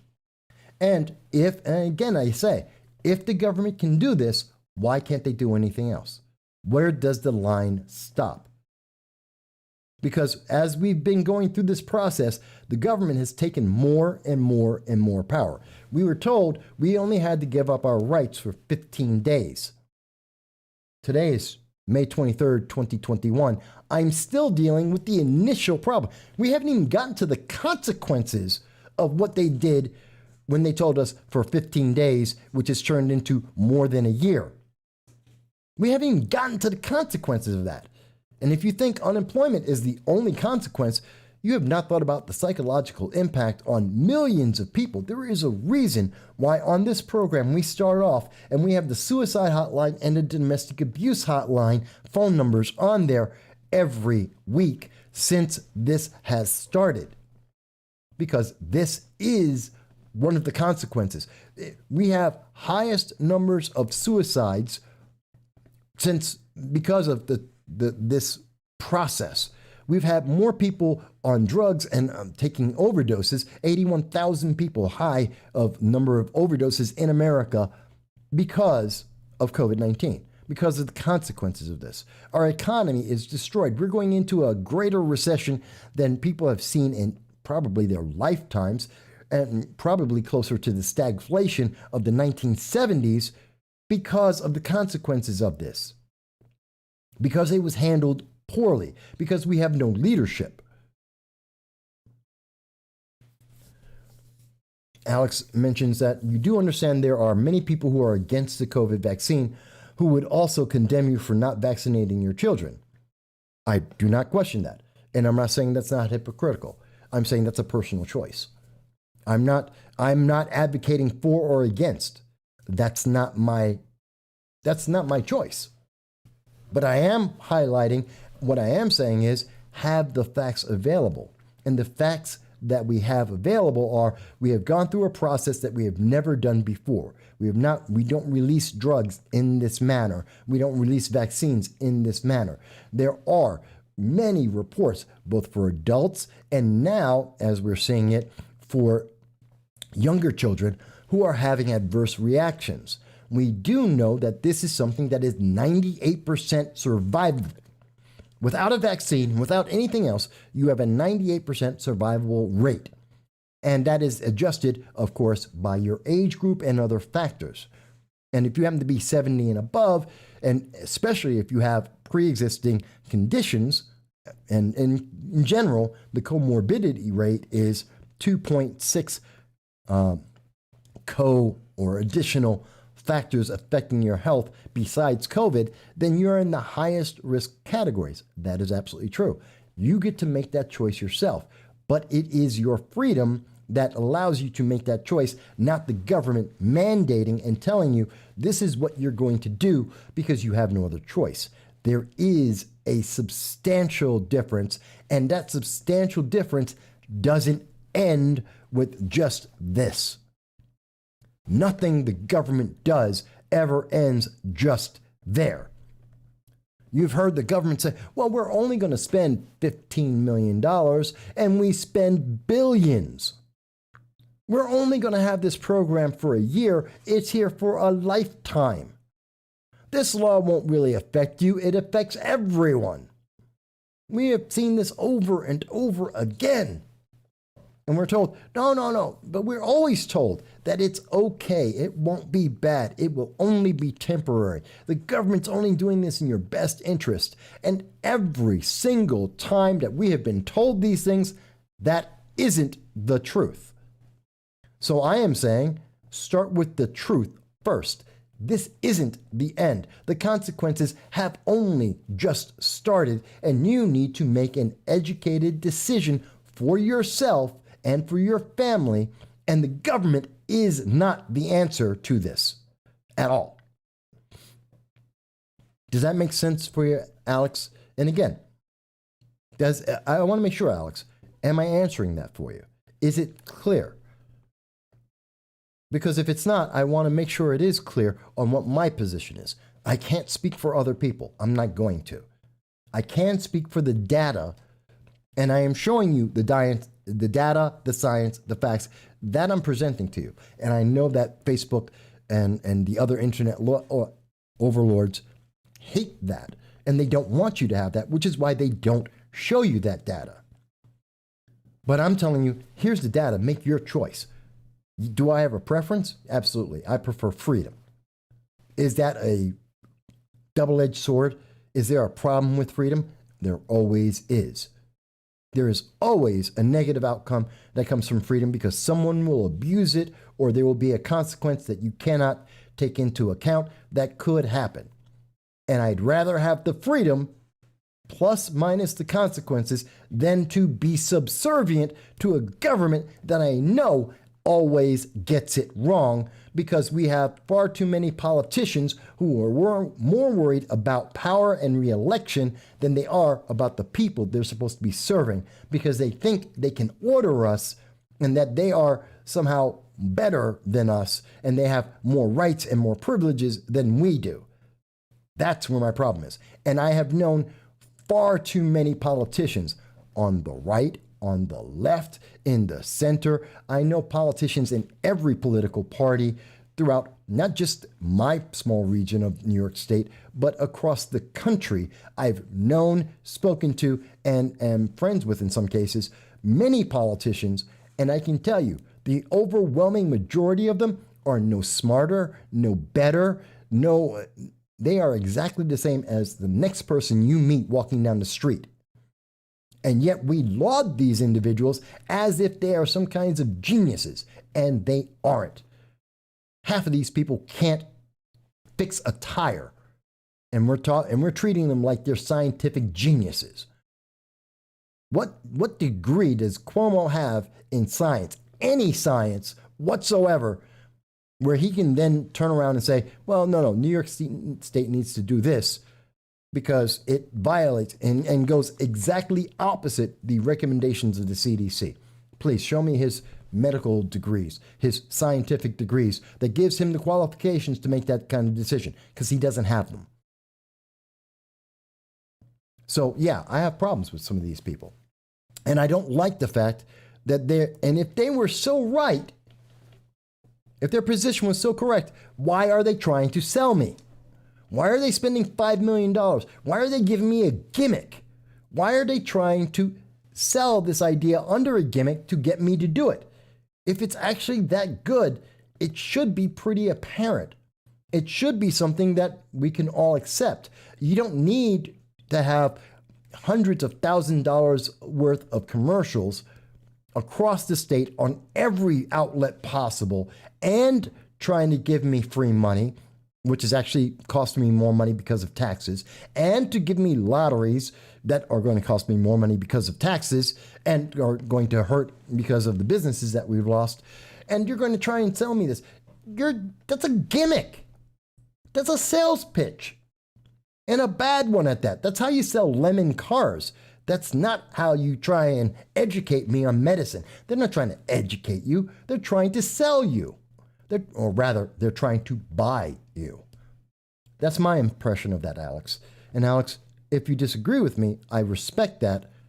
But do you understand why I'm saying what I've said? You don't have to agree with it. Do you understand why I've said what I've said? Because I'm not picking on you, Alex. I just want you to understand. Now, going back, Jesse mentions, Jesse says, how is it okay to not wear a mask even after they get vaccinated when they can still get COVID and spread it to others? Well, that's the other problem with the vaccine. It doesn't really work very well, does it? You can have the vaccine and still get COVID. You can still transfer it to other people. It's a pretty miserable vaccine. My personal opinion. You can think I'm wrong. That's perfectly fine. You can tell me, hey, Mike, I don't agree with that. Well, please show me the evidence. But as far as I can tell, most other vaccines don't do that. Tracy Lynn mentions, I see they are smarter because politicians think they are smarter because they are able to BS people so well, smart like sociopaths. Kristen, hey, Kristen. Christina is saying it's insanity. And I understand. It is insanity. But that's why I'm bringing it up. Because we need to address this insanity. Doesn't mean we have to agree. It doesn't mean that we have to change our lives forever. In fact, I'm saying don't change your life forever just because somebody who is able to have a good ad on TV and got elected says, I'm smarter than you. Because my personal experience has been, no, they're not. Not even close. What they are good at is being an actor. And we have far too many actors in our government at every level of government, local, state, and federal, who are up there and they can emote effectively.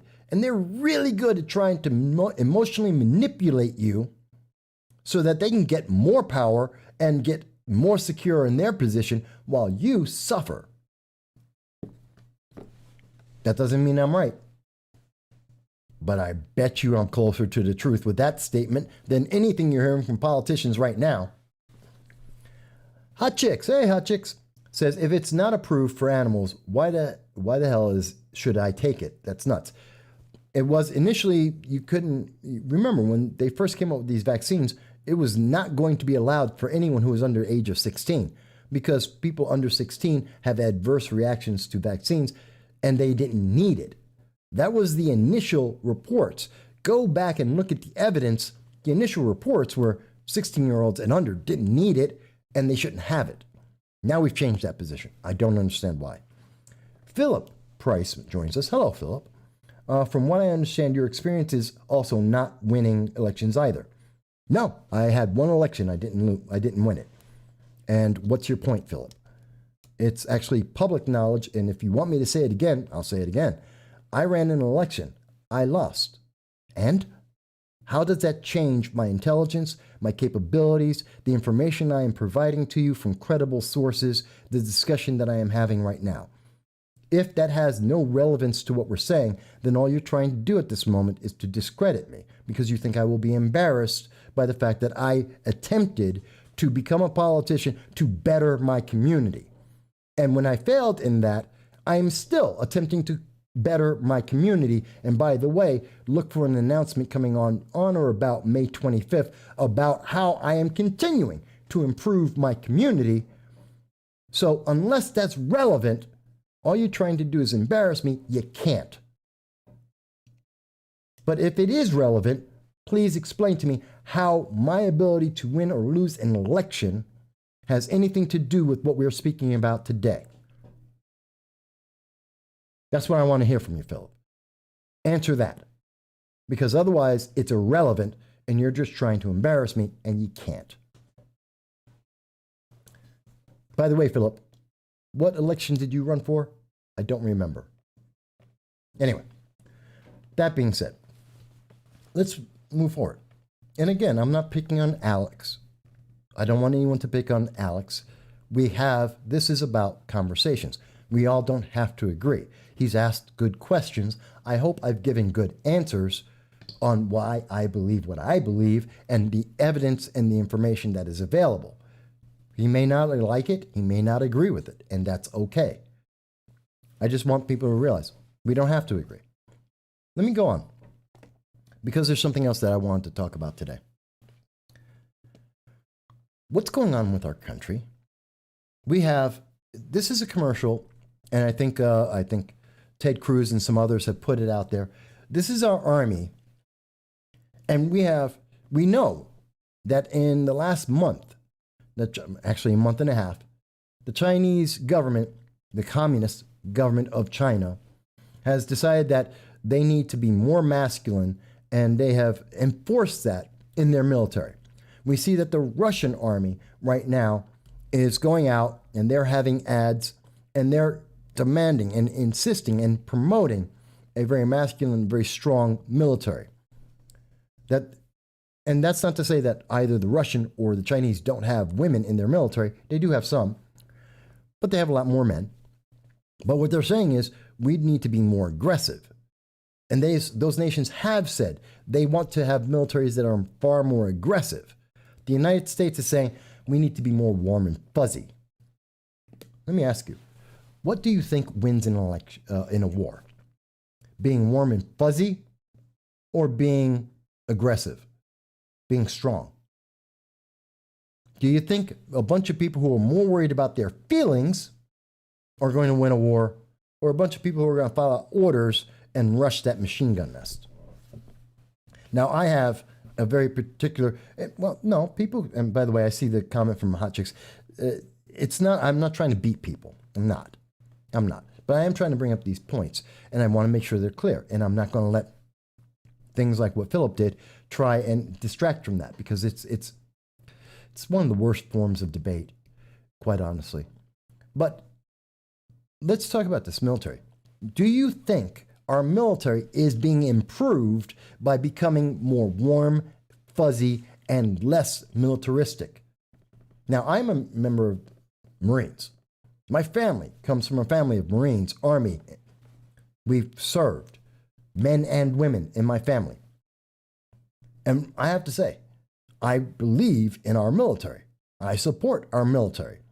I don't support making our military just like our colleges or like the social program coming from democratic socialists. It shouldn't be warm and fuzzy.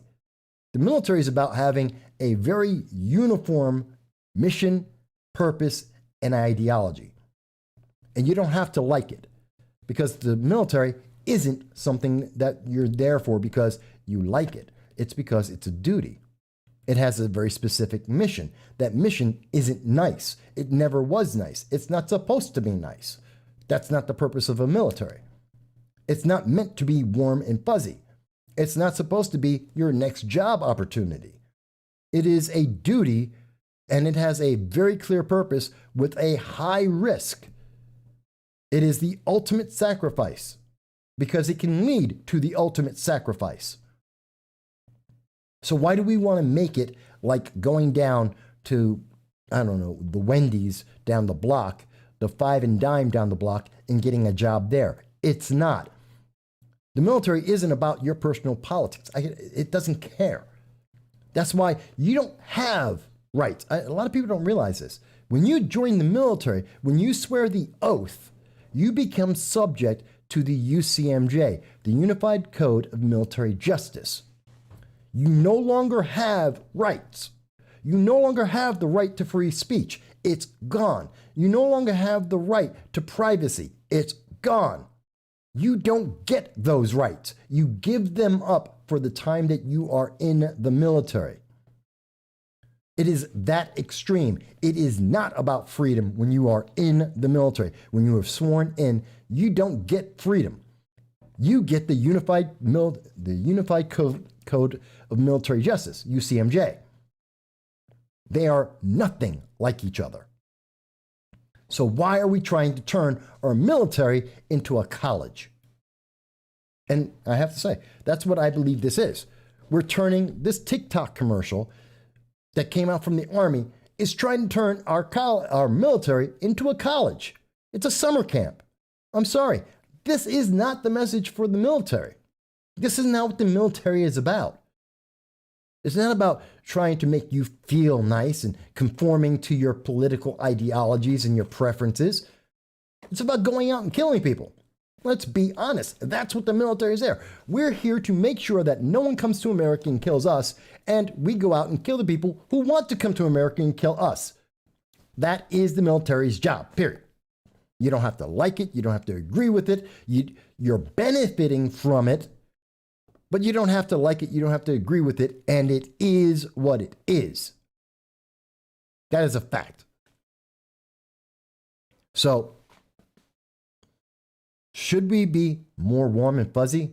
Especially as the enemies of the United States. You look at Iran, you look at North Korea, you look at China, and you look at Russia, as I've just shown you that example. They're not getting warm and fuzzy. They're not worried about these. Are we being inclusive enough? Do we have enough diversity? Are we diversifying down to the smallest segment of our society? They're not worrying about things like that. They're worrying about how do we win? And if we have a military that is worried about anything other than winning, we have a problem.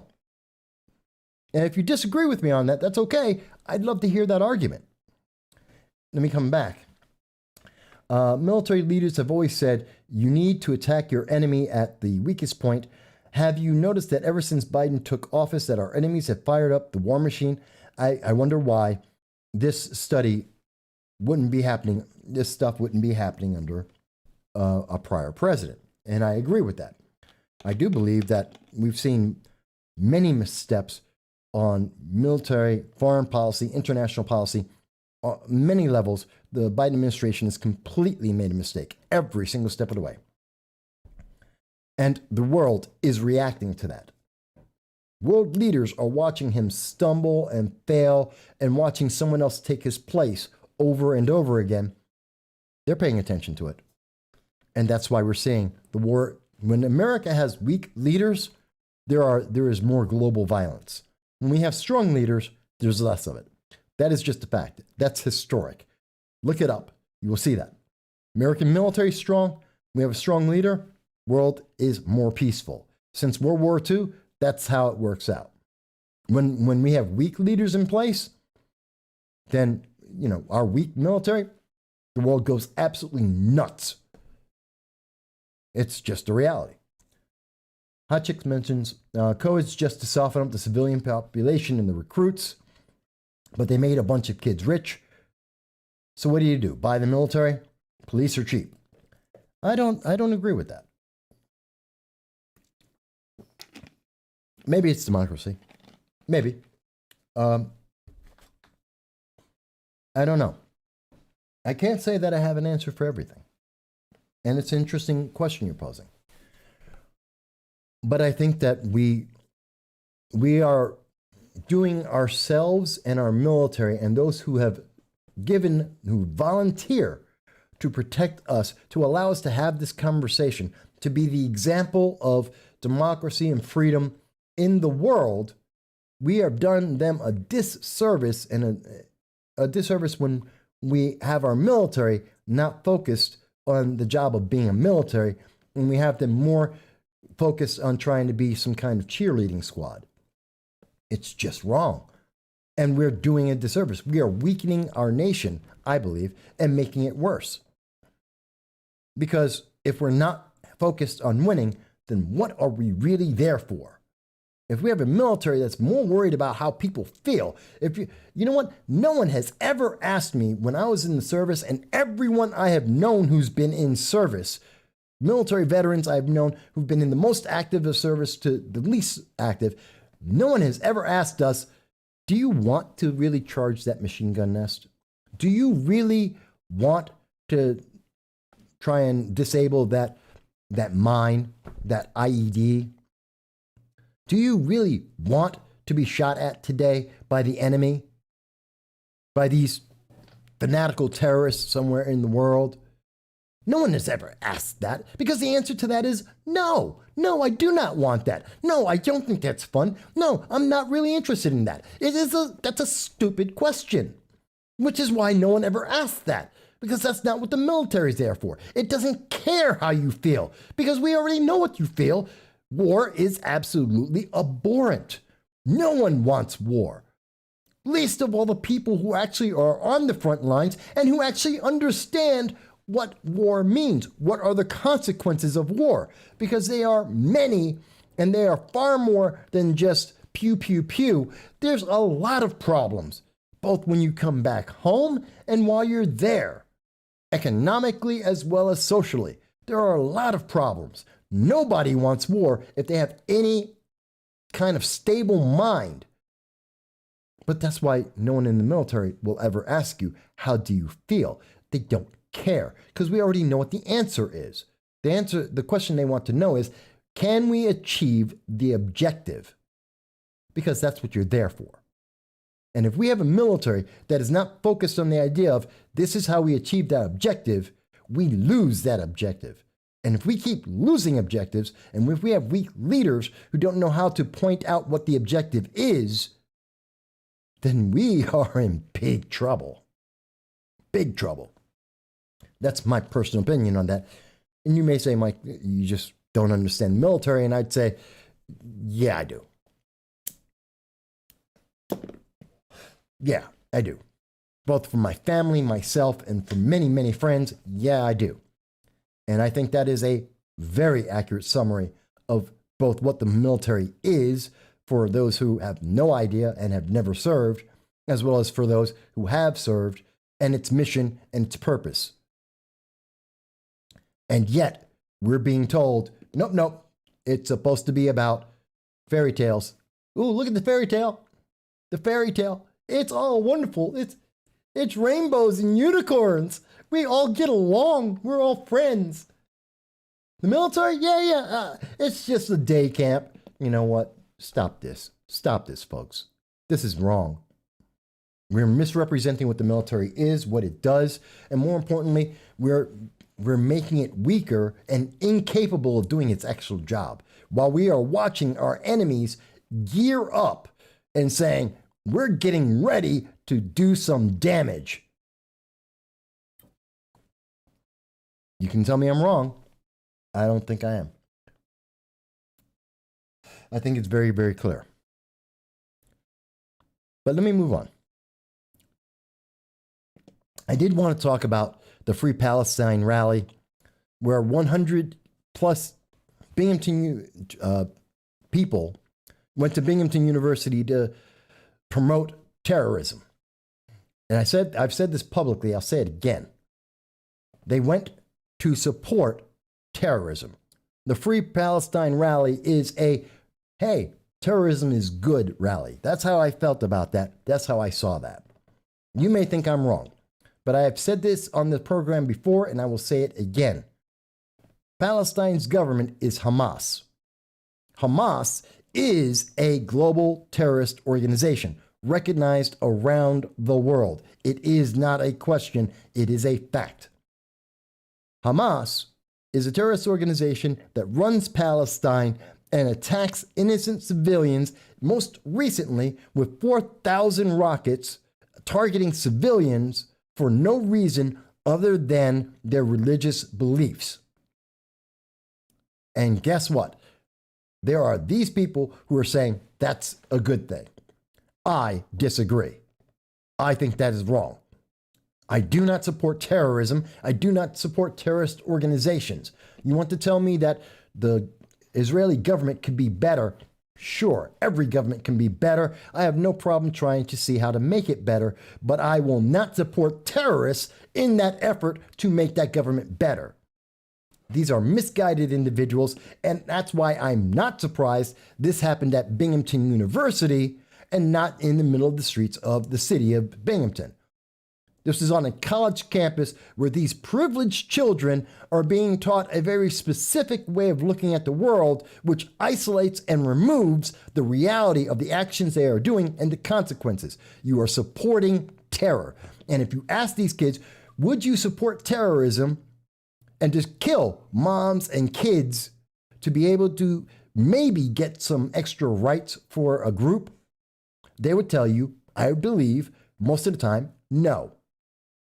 But if you tell them, hey, how about Free Palestine? Catchy name. Do you agree with that? They'll come out in droves and say, sure we do.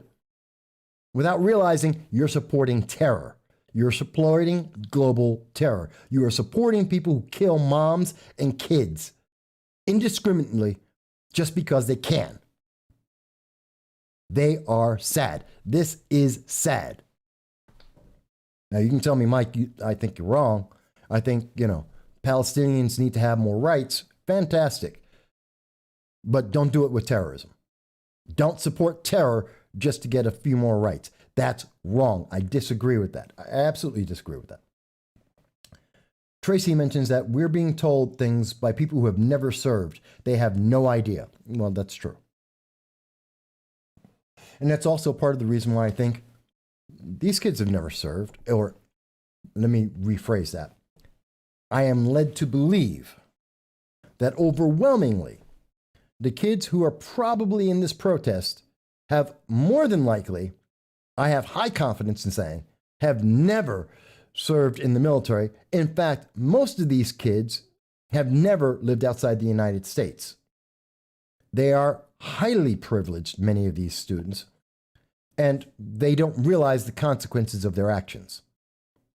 And I don't think any of them realize that they are supporting Hamas, a global terrorist organization. And if you told them you are actually in fact supporting Hamas, a global terrorist organization that kills women, that kills gays, that kills babies, they would have a very different reaction.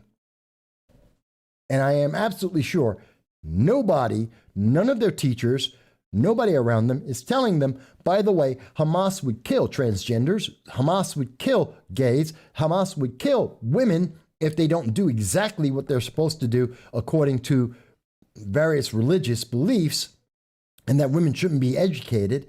That's Hamas's point of view. And that they would kill people who disagree with that. I don't think anyone's ever told these kids that. And so they think they're on the right side of history here, and they really aren't. They're supporting terror. And we should tell them that. And we should be honest with them. And if they know that, now, I'm not saying they can't protest. I'm not saying stop them from protesting. I'm not saying that. I'm saying be aware of what you're protesting for. Be aware of what you're protesting about. BLM, you want to support BLM, the organization. You are supporting autonomous zones. That is terror. That is the definition of a terror organization. That is a definition of tyranny and treason.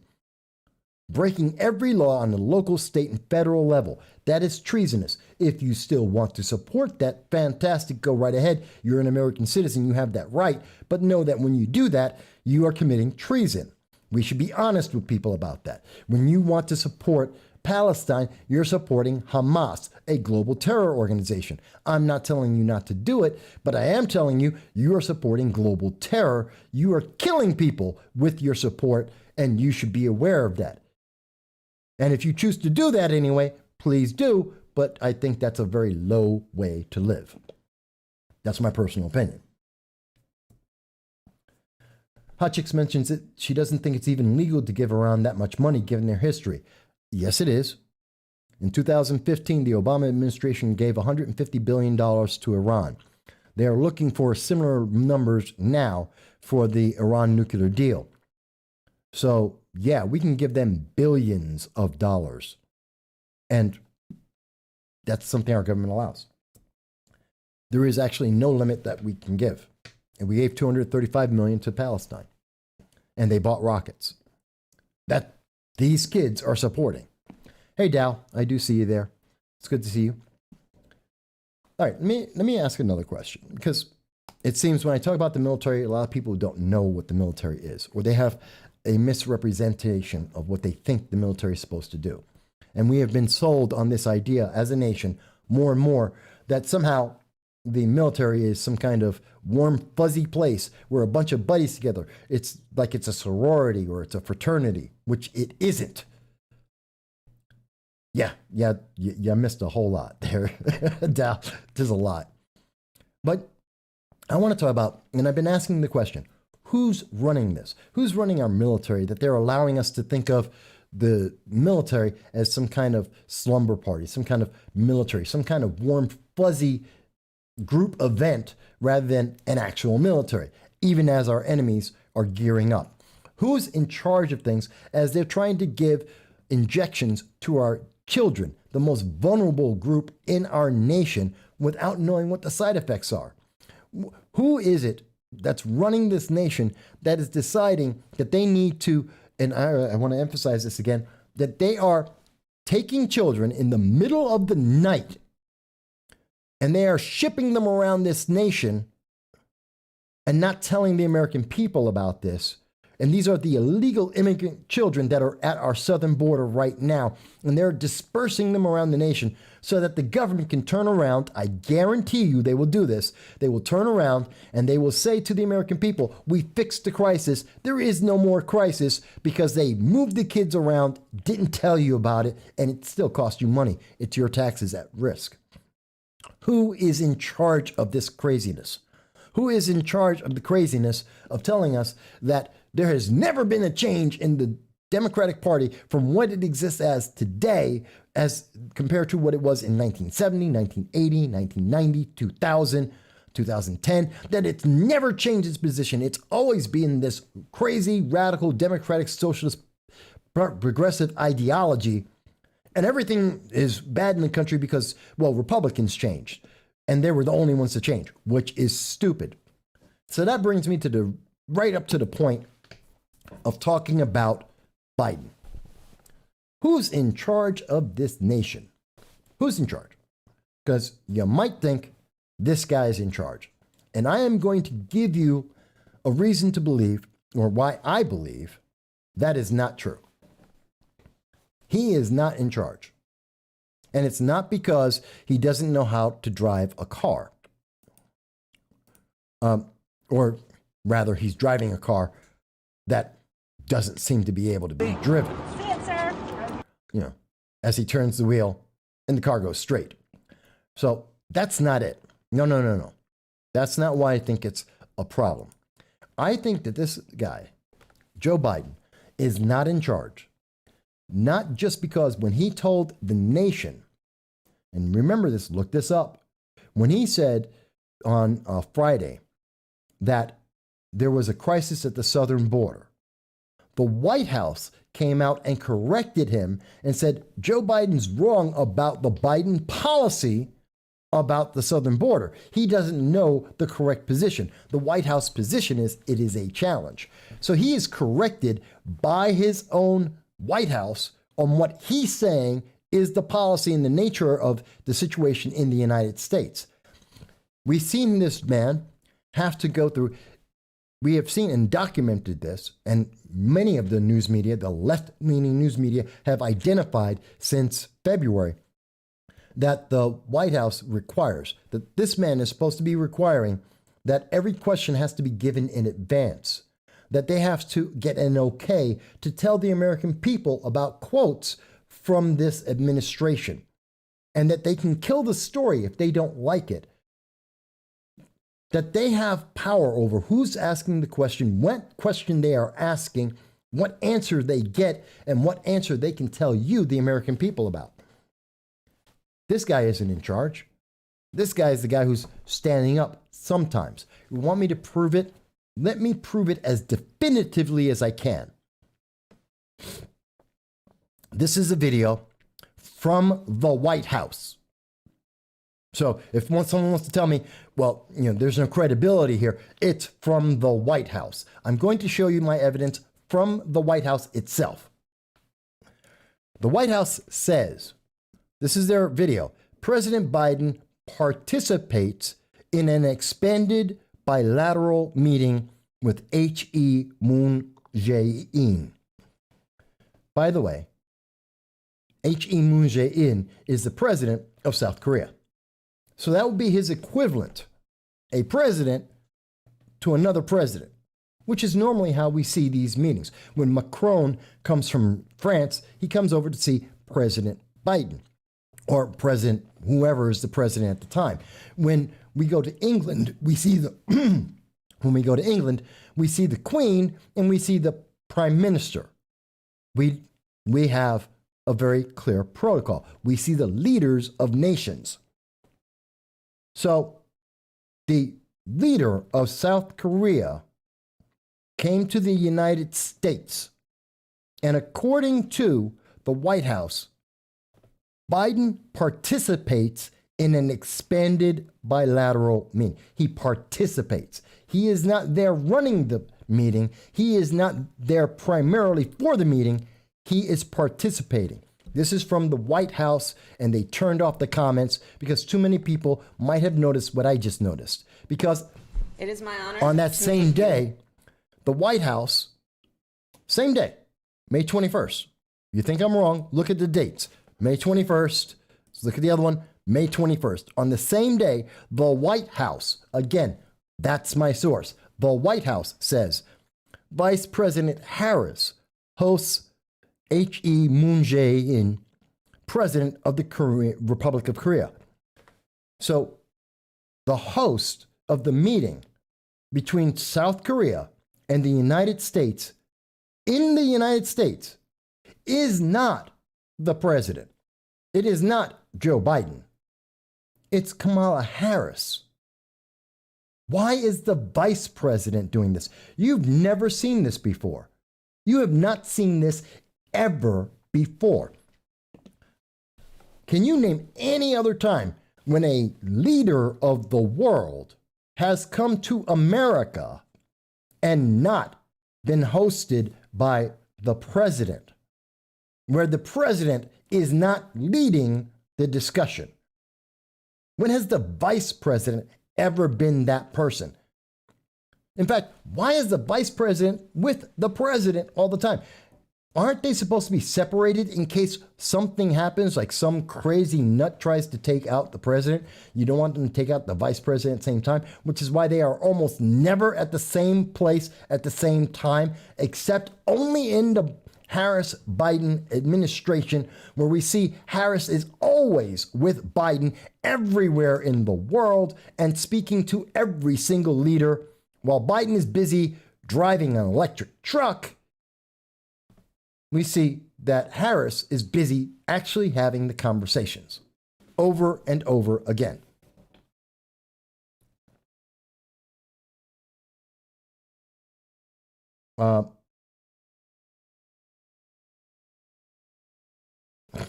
You're funny, hot chicks. But there's my evidence. And I want you to be, and remember, when the White House is providing information to the public, they have a crew of people.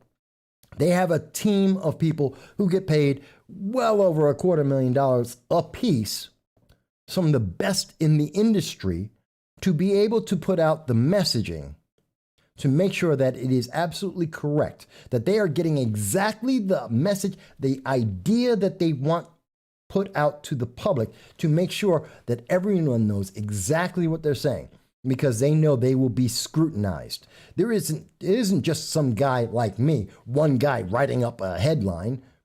Are you kidding me? That headline that we see on their YouTube video had to go through a team of people and be approved by some of the people at the top.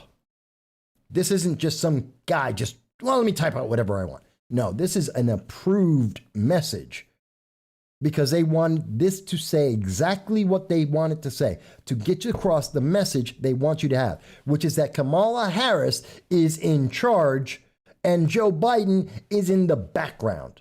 He's just kind of hanging out there.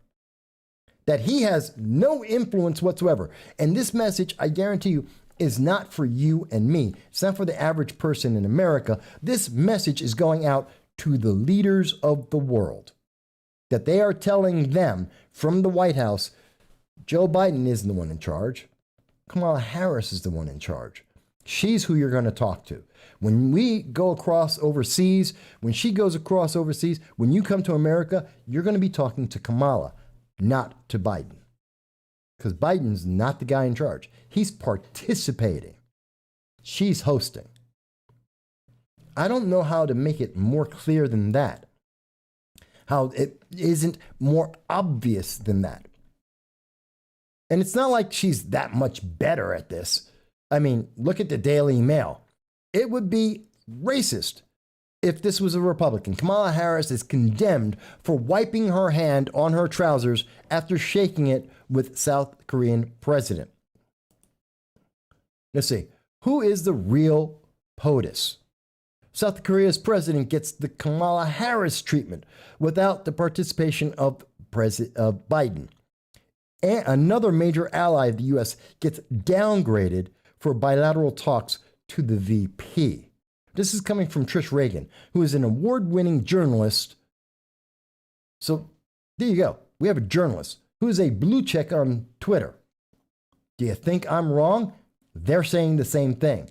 I guarantee you, if they're seeing what I'm seeing, if journalists are seeing it and are willing to say that Joe Biden doesn't count and that Harris is being set up as the leader, as we've heard Biden tell us several times that she's the president and he's, I think, running for Congress, that's the thing.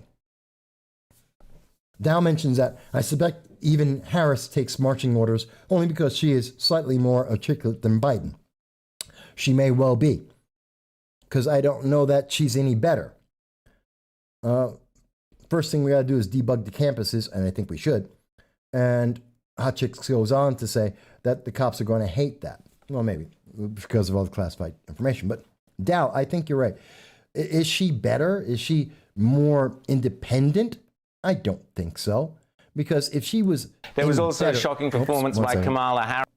If she was any better, if she was any smarter, if she was any better trained at this, then guess what, folks?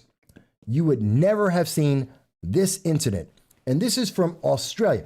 This is how obvious it is that around the world, people have recognized not only that Kamala Harris is in charge, but that she doesn't know what she's doing. Here it goes from Australia. Harris, when she met the president of South Korea. This was a little clip that was doing the rounds on Twitter over the weekend, James and Rita. And we see, I'll show you in a second, you see Kamala Harris shake the hands of the president there of South Korea, but then watch her reaction.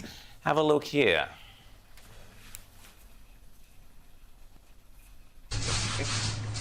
Did you see that? Oh. Did you see that? Did you see that? I want to play it a little bit. Watch your hands. Now, I want you to watch this. Here. I want you to watch this, and I want you to imagine that you are a South Korean, that this is your nation, that you voted for this guy, that this is your leader representing you on the international stage at one of the biggest spotlights you could possibly have, being in America, being hosted at the White House, being able to have international conversations about what's going to happen with the angry midget in the top of the nation in North Korea, this guy who is the second largest army in the world and is pointing every gun at you and your entire family. And this is the guy you sent to America to try and figure out how to protect your family. And this is how America is treating them. Think about this. That's what she's doing. She's wiping her hands. She's wiping the dirt from her hands. Now you can tell me, well, she has sweaty hands. Maybe, but you know what? Even if she did, she could have waited a moment until she was away from the cameras, because what else is she touching there? You can tell me that she's afraid of COVID. She's vaccinated, has been for a while. She's not contagious. That's why they're there without masks. She's a germaphobe. No, she's not. Trump was. She's not. That is an insult. That is an international insult to the South Korean people. It is a direct statement that the United States doesn't care about the South Korean people. That they're not interested. That Kamala, who is hosting the conversation, she is the host. She's the one they're going to talk to, not Biden. Kamala is who they're talking to. And Kamala is disgusted for having to touch the hands of the leader of an American ally.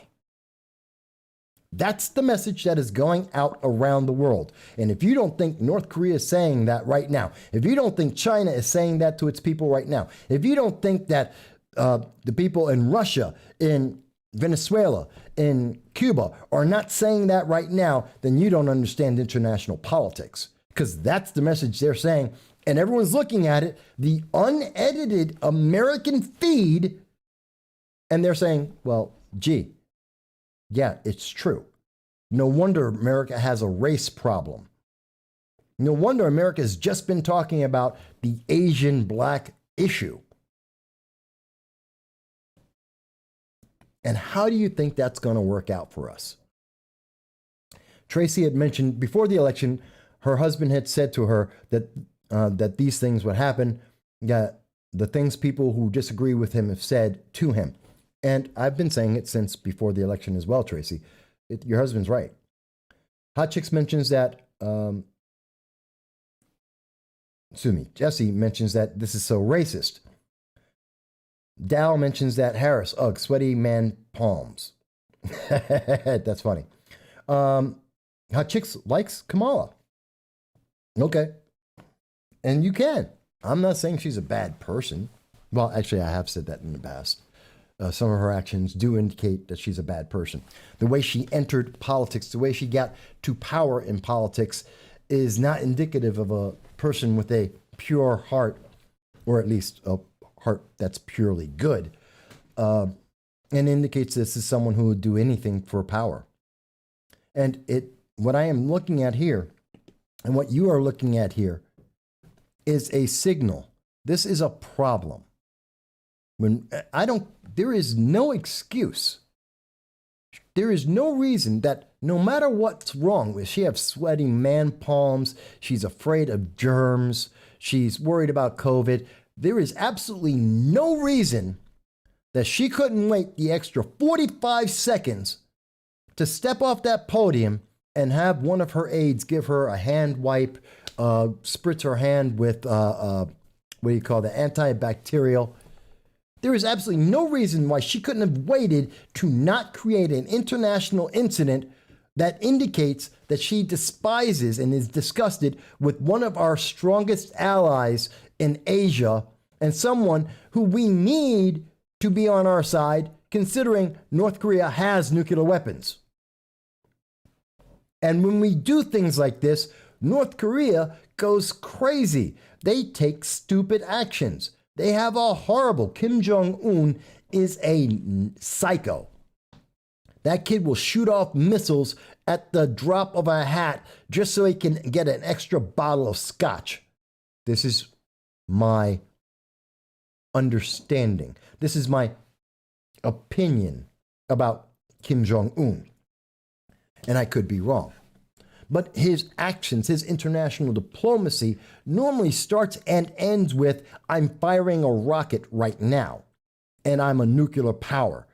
Give me more money. Give me more food. And anything that enables him to say, America is weak, America, you don't have the authority to say anything to us, just like China did 2 months ago, will enable him to get more money and to get more food. Otherwise, he will shoot off more missiles. So this is enabling him to be able to say, see, the Americans hate South Korea. The Americans who are being run by Harris, she's the one in charge, and she hates South Korea. And he will tell us that he's going to plaster that all across South Korea unless we give him more money and we give him more power and we give him more food. We have put ourselves into this. I have to tell you, the Biden-Harris administration is probably the worst administration I have ever seen in handling international policy. They are worse, literally, they are worse than Carter or Obama. And I happen to believe that Carter and Obama were absolutely abysmal. They were horrendous. They were some of the worst people in international politics I have seen since, what's his name? I wish my Great Britain people were here. The Appeaser. His name starts with an A, from World War II, who tried to negotiate with Germans by appeasing to them. And I'm forgetting his first name right now. And that's the equivalent of Carter and or Obama. And I think Biden-Harris are even worse. They're worse than being able to give appeasement. These people are literally tripping over their own junk to try and figure out ways to make America look more embarrassed and to be more stupid.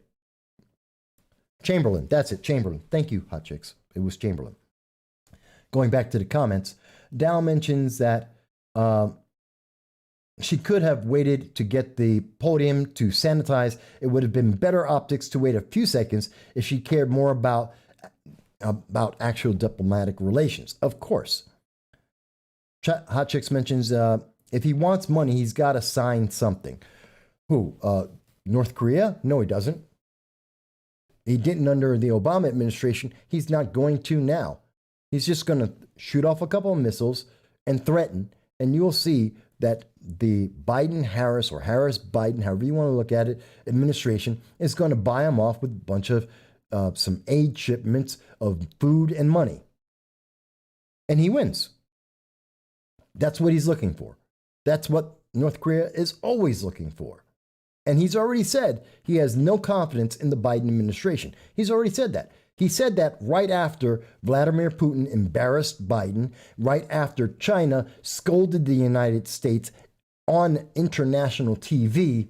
And then he said, well, if no one else cares, if no one else respects these people, why should I? And now he's got even more reason to have absolutely no respect for them. This is the worst faux pas I've seen in I don't know how long. This is horrible international politics.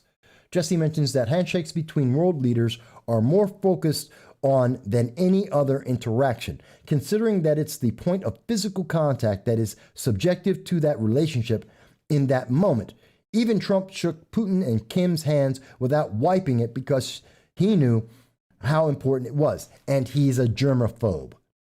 Because you can sanitize all day long, but the cameras are on and they are snapping shots and everyone is paying attention.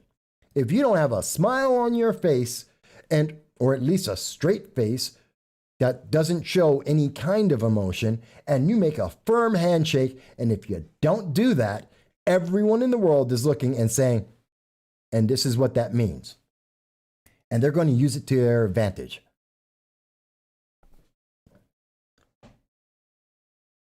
It's insane. This is basic politics. I can tell you it's basic politics because if you and I understand the full implications of this in our conversation right now, there is no way possible that Kamala Harris, who has been a senator, who has been a DA, who has been practicing and hoping and clawing her way into the vice presidency, didn't understand that. And even if she didn't, she has an entire staff, not only her vice presidential staff, she has all of the presidential staff who are telling her every day, and the Department of State that are there to tell her how to do this properly. And I can't imagine none of those groups, those tens of hundreds of people, not one of them decided when you shake his hand, make a firm handshake and then walk away. If you need sanitizer, we'll give it to you afterwards. No one was smart enough to say that. You know what? Let's think about it. If no one in our government was smart enough, of the hundreds of people that would have been discussing this meeting, that would have been talking about Kamala Harris having this opportunity with the leader of an entire nation that is an ally, a critical ally of the United States, in the hundreds of people that were involved in this process, if not thousands, if not one of them was smart enough to say, and when you shake his hand, make it a firm handshake, wait for the hand sanitizer afterwards. If no one was smart enough to say that, we have the worst administration we have ever had in America. That they are absolute idiots. If you disagree with me, please let me know why. And it's not like I'm going to, I want to hear this. I want to hear how this is not a problem. And it's not like you've heard people here who've been on the show disagree with me. Alex was one of them right there. Please disagree with me. It's okay. I truly want to understand, and I want you to understand what I believe. I think I've made myself clear. I want to hear the counter answer, how this is not racist, this is not inherently bad for U.S. politics, how this is not destabilizing the international policy. It is international politics that is being destabilized right now.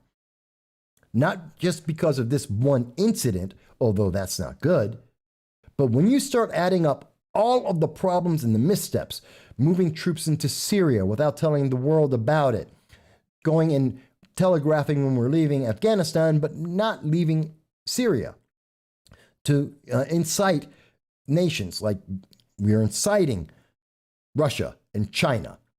We're attacking their leaders, but yet we're also at the same time backing down when those leaders challenge us back. And we're kowtowing to these nations, and we're allowing them to commit genocides without a single word of admonishment. And yet, you start adding all of those things up, and then you add in the fact that we're embarrassing our allies, and we're not standing by our allies. We're sending junior functionaries into Israel, our only and best ally in the Middle East, and we're sending a junior functionary, no one of significance, because we don't want to be involved, because Joe Biden wants to drive an electric truck. Joe Biden's so busy trying to drive an electric truck and to have a lottery for people to take a vaccine that Kamala Harris is supposed to be running our southern border at the same time that she's meeting international world leaders. And our southern border, nobody knows what's going on there. The only thing we do know for a fact is they're smuggling kids from the southern border and spreading them around the Midwest, in particular in Tennessee. That's the only news we know for sure, and that's on her watch. That's her idea, because she was the one who was put in charge of it. What is going on in our nation? Who is running this show? Who is running this? Am I missing something here? Is the information I'm talking about, does it not make sense? Is it unclear? Jesse mentions that people in power know this. No excuse for this kind of behavior. Michael Bowie says, it's the same way Obama treated Netanyahu. He's correct. Jesse reinforces that this is our ally we're doing this to. Just like Israel, our ally, we mistreated them completely. And the world is paying attention to that. Dow says, Trump used to do the draw-in shake. Symbolically and socially, it is a motion of complete vulnerability and confidence because it brings a person in close, like acceptance in a family. Yes, if you're reading body language, that's what it's meant to convey. And it does convey that in video and photos, as opposed to what we're seeing right now. The world is seeing this. The world is understanding what is happening here, and it's not a good sign. It's not showing strength. It's not showing leadership. It's not showing leadership. It's not showing anybody who knows what's going on. And it shows a United States that internationally has no idea how to conduct international politics. And it shows a domestic of the United States that is crumbling. Do you think I'm wrong? Honestly, do you think I'm wrong? I'm asking. I'm not the only voice here. Alex, do you think I'm wrong? Do you think that this shows strength? That the things that we have discussed here today, that we're showing America having a warm, fuzzy military, is that a show of strength? Showing disgust and recoiling from our allies, is that showing strength? Sending junior functionaries to our allies when they're in times of need in fighting a war, is that a show of strength? Is this a confidence booster? We're having people invade our nation through our borders that are wide open, and we're hiding them from the American people and hiding them from the news media so we can get away with it. Does that show strength? We are paying off, we're buying off our own people to the tune of billions of dollars, which is causing a deflation in the value of our money and inflation in the goods that we have. And that's supposed to be a good thing for our future? We're busy arguing and apologizing for being the world leader in reducing greenhouse gases as we watch other nations that hate us lead the world in absolute pollution. And we won't say a word about it. Does that show strength? Does that show leadership? Please explain to me anything on this show I have shown today that is coming from the Harris-Biden administration that actually shows leadership or strength. Anything that we've been talking about today. Is any aspect of this showing leadership or strength? I'm asking people. I am truly asking, because I don't see it, but I am more than willing to say, maybe I misunderstand. Maybe there is something I'm missing, because when I go through the data and I am going through NBC, NBC, MSNBC, ABC, Twitter, Facebook, I'm going through local news channels and stations. I'm looking at the White House information itself. And all I am seeing are all these signs of absolute weakness and complete confusion. I have no idea why anyone would think the United States is strong right now, because we're not. And that scares me. That truly scares me. It's one thing to have a president that I think made a mistake or is not on the right, they don't have the right idea, that they're doing something wrong. That's one thing. And we can all dispute that. You love Obama, fantastic. I thought he was miserable. You hate Reagan. I thought he was great. That's one kind of discussion. What we're seeing right now, I don't see a debate here. I don't see the strength. I don't see confidence. I don't see anyone who's doing anything that's qualified. I don't see anything that anyone's doing that shows any kind of concept of, and then what happens tomorrow. I don't see anyone who's doing anything other than, let me get more money, more power, and make the American people more subservient, even as we destroy this nation around us, because that's the only way we can get that kind of power.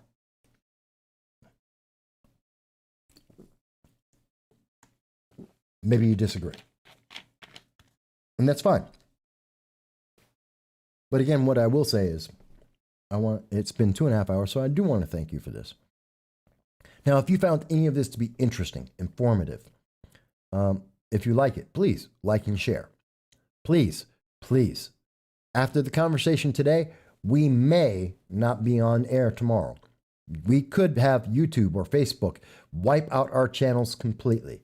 They are doing that. They're doing that to Louder with Crowder. And I guarantee you, if they can take out Louder with Crowder with millions of viewers, subscribers, with billions of views, they can definitely take me away. Not that they will silence me, because I will come back, but they will take away thousands of hours of video that we have provided to you and content that we have provided to you just to silence us. So until then, the key and the answer to that is, please subscribe. If you found this to be interesting at all, even if you disagree, please subscribe and allow this discussion of freedom, of free speech, to be able to go on next week, every Sunday at 2:30 p.m. Eastern Standard Time, from anywhere in the world that you can reach us, to call into the program, to be able to send us your texts, your chats. Free speech is only available while you help support it. And all I'm asking you to do, subscribe. Please. Because it makes a difference.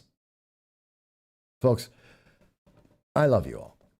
Especially Alex, who disagreed with me. I love you all. I love the disagreement. I love to be able to have a conversation with you where you may or may not agree with everything that we have to say on this channel, but we hope that we have made you think. We hope we have given you information, and you will see the links for everything that we've discussed so that you can review it for yourself and to come to your own conclusion.